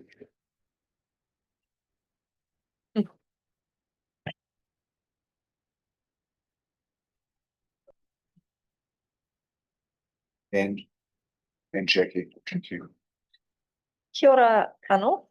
This report presents Elevate's previous year's deliverables and the work plan for the current year, and captures our inter-organisation relationship, which continues to support economic wellbeing and development outcomes. Elevate's board chair Moraine and board member Jackie Purdy are here to answer questions on either their report or their work plan. And unless you have any questions for me, I'm happy to hand over to them. Thank you, Naz. See if we'll just All of your court, Moraine. All of your court. Okay. So I move, yes, to accept my report on behalf of the Elevate Ōtorohanga. Look, it gives me great pleasure again to come and speak to our reports. I do apologise, there was a bit of reading here, but as you look back, and I'm not the greatest at looking back, and I think, well, given the situation as well that we're in, that we should look forward as well. So perhaps an overload and a lot of reading for you. So I apologize for that. Okay, I'll take any questions. Thank you, Ray. No, I don't believe there's too much reading there. There's quite a few other reports, but this is a great one. Thank you. Not saying the others weren't, but this is great. So thank you, Councillor Prendergast. Thank you, Your Worship.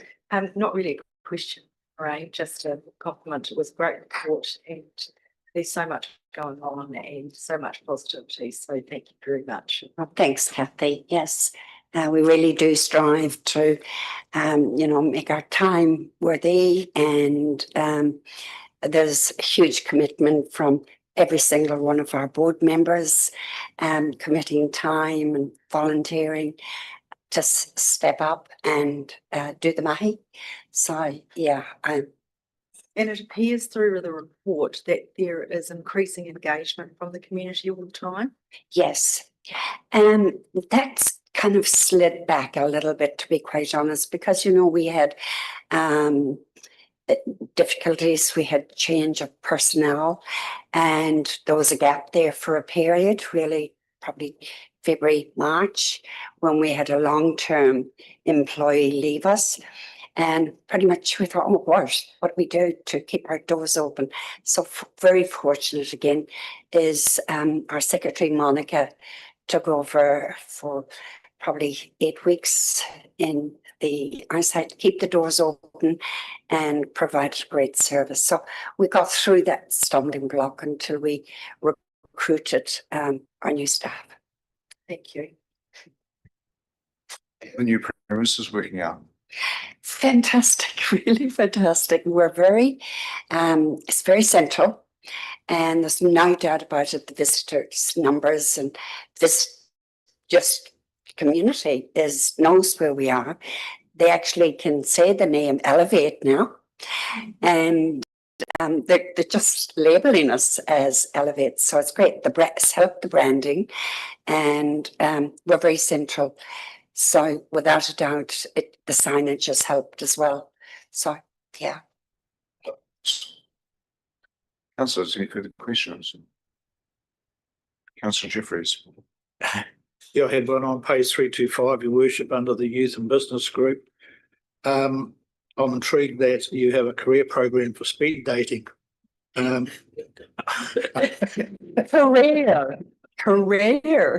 speed dating. You missed that one. Career speed. Yes, yeah. Yeah. Misinterpretation. Yeah, but I wasn't suggesting that I was interested.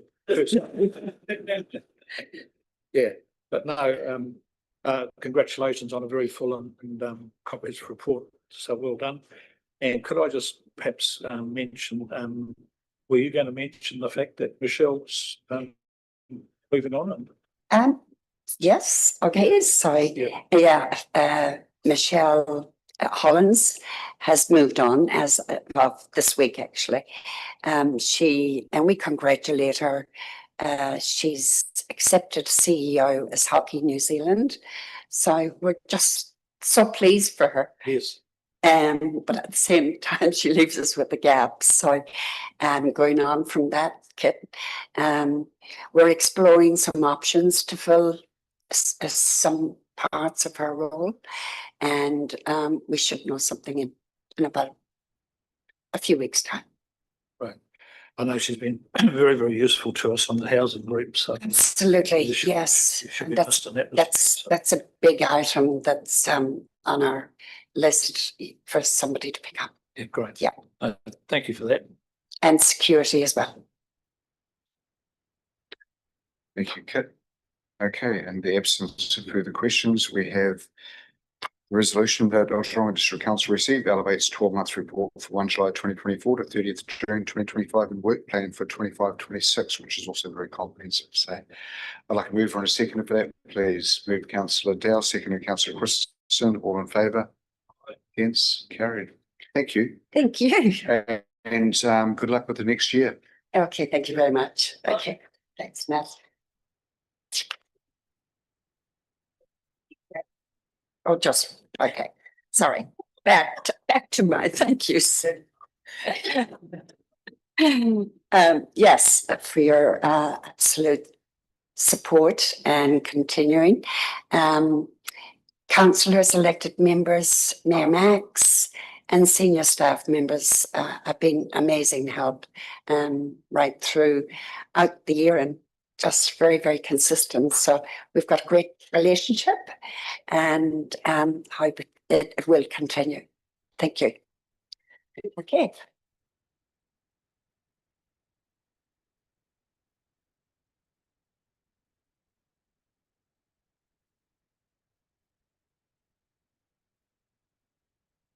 Look, you've got your pad ready there, councillor Prendergast. Can I please have your update? Thank you, Your Worship. On the 18th of August, we had the citizenship ceremony. On the 20th, the North King Country Development Trust monthly meeting, and just another plug for the Institute of Directors Risk Central workshop on 2nd of October, I'm pretty sure it is, in Te Kuiti, another high-powered professional development opportunity on our doorstep. So I just hope a lot of people will take advantage of that. And then on the 21st, we had the WEALL Aotearoa workshop, which on economic wellbeing, etc. I found it excellent. Thank you. Thank you, councillor Tamaki. I'll do the pro bono stuff first. So had our monthly wānanga with Te Maruata online, met with some of the whare around how water may work in terms of our marae and our sustainability.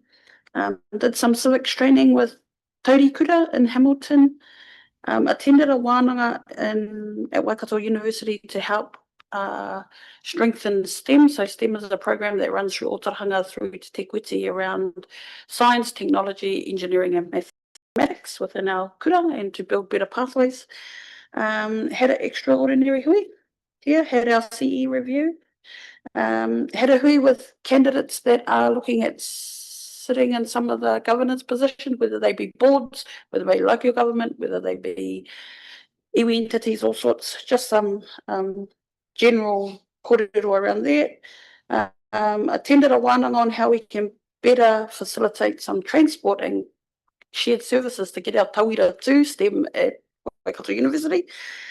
Gearing up for Koronaihana, so it's the first one for our ariki o ngā waihone te pō, so that's going to be massive. Had a planning hui with the Waipa and Waitomo candidates around our messaging in Māori wards. Attended a kura iwi hui in terms of what that looks like for candidates, or just into the future around local government, around how we facilitate ourselves into these spaces, and looked at doing some submission stuff around resourcing in terms of those spaces for marae, for kapu and whānau. Hey, kia ora. Well, thank you, councillor Wilson. You didn't pay for it. It's squeaky. Kia ora tātou.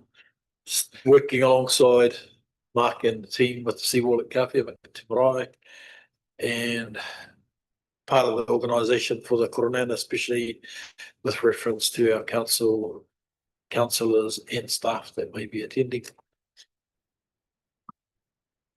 Thank you, councillor. Councillor Williams.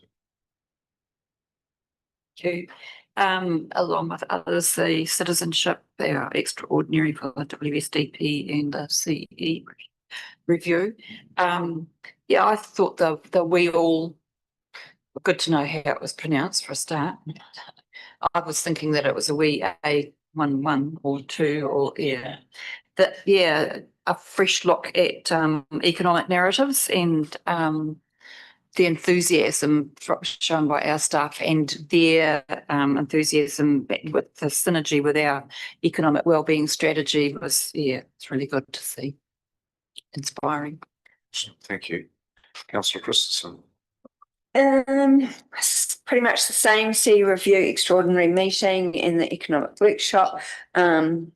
community board, elevate meeting, security meeting, and speed dating.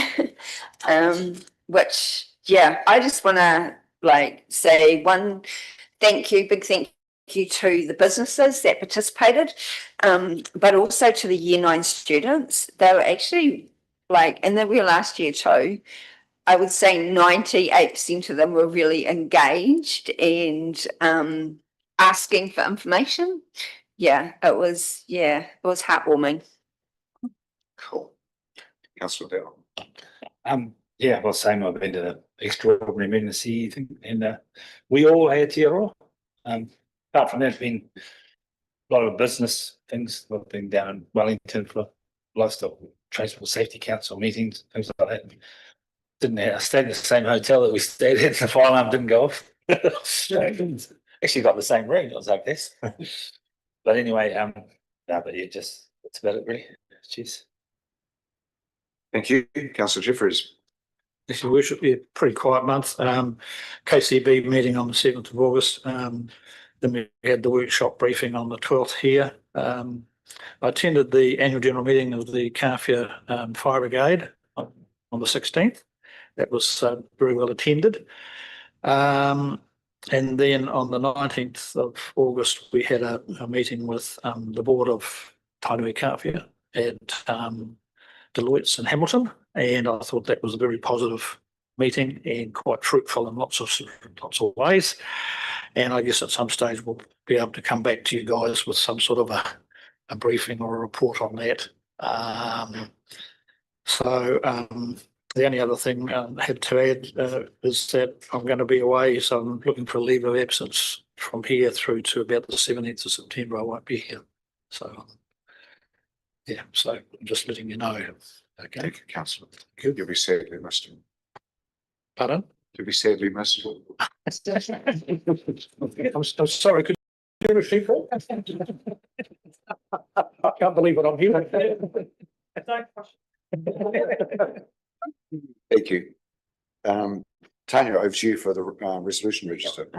Kia ora. So we've got the first one, C361, which needs to be amended in the resolution because it's C461. So need to make that change at the bottom higher. Yeah.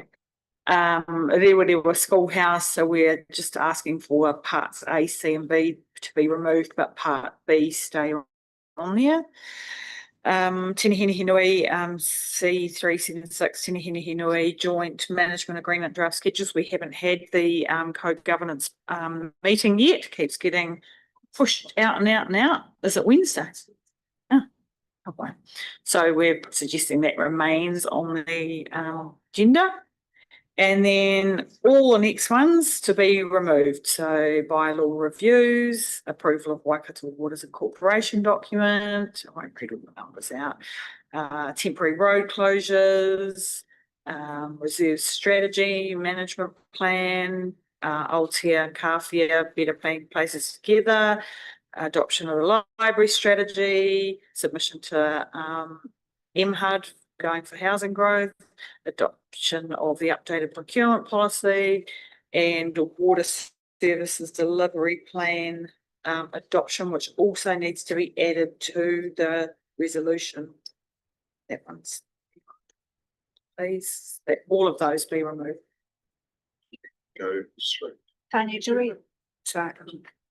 Do this one separately. No action needed. It's just there for oil. Thank you. Councillor Christensen. Probably not, because it probably needs to be a resolution, but the 31st of December 25, do we need to look at that for the school?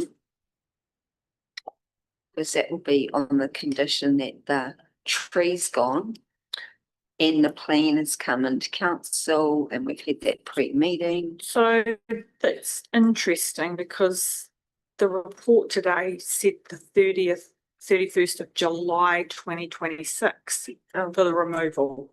I thought we gave them another 6 months. Okay. So then that we need to amend this. Yeah. Yeah.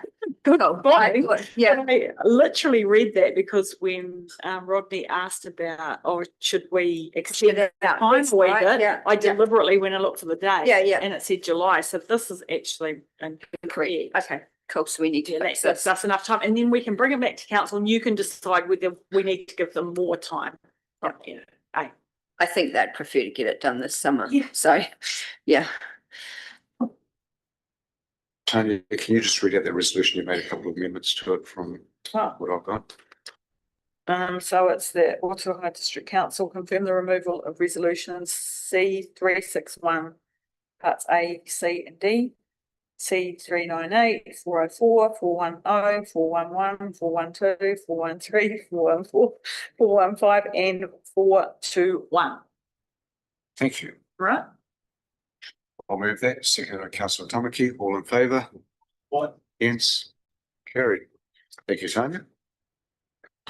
And the next part was an FYI. We can move to our closing karakia, please. Mā te whakapono, mā te tūmanako, mā te titiro, mā te whakarongo, mā te mahitahi, mā te marawanui, mā te aroha, ka taia e tātou. Kia ora, and I don't believe there's any further business. So on that note, I will declare the meeting closed. Thank you everyone for your attendance, and now we'll have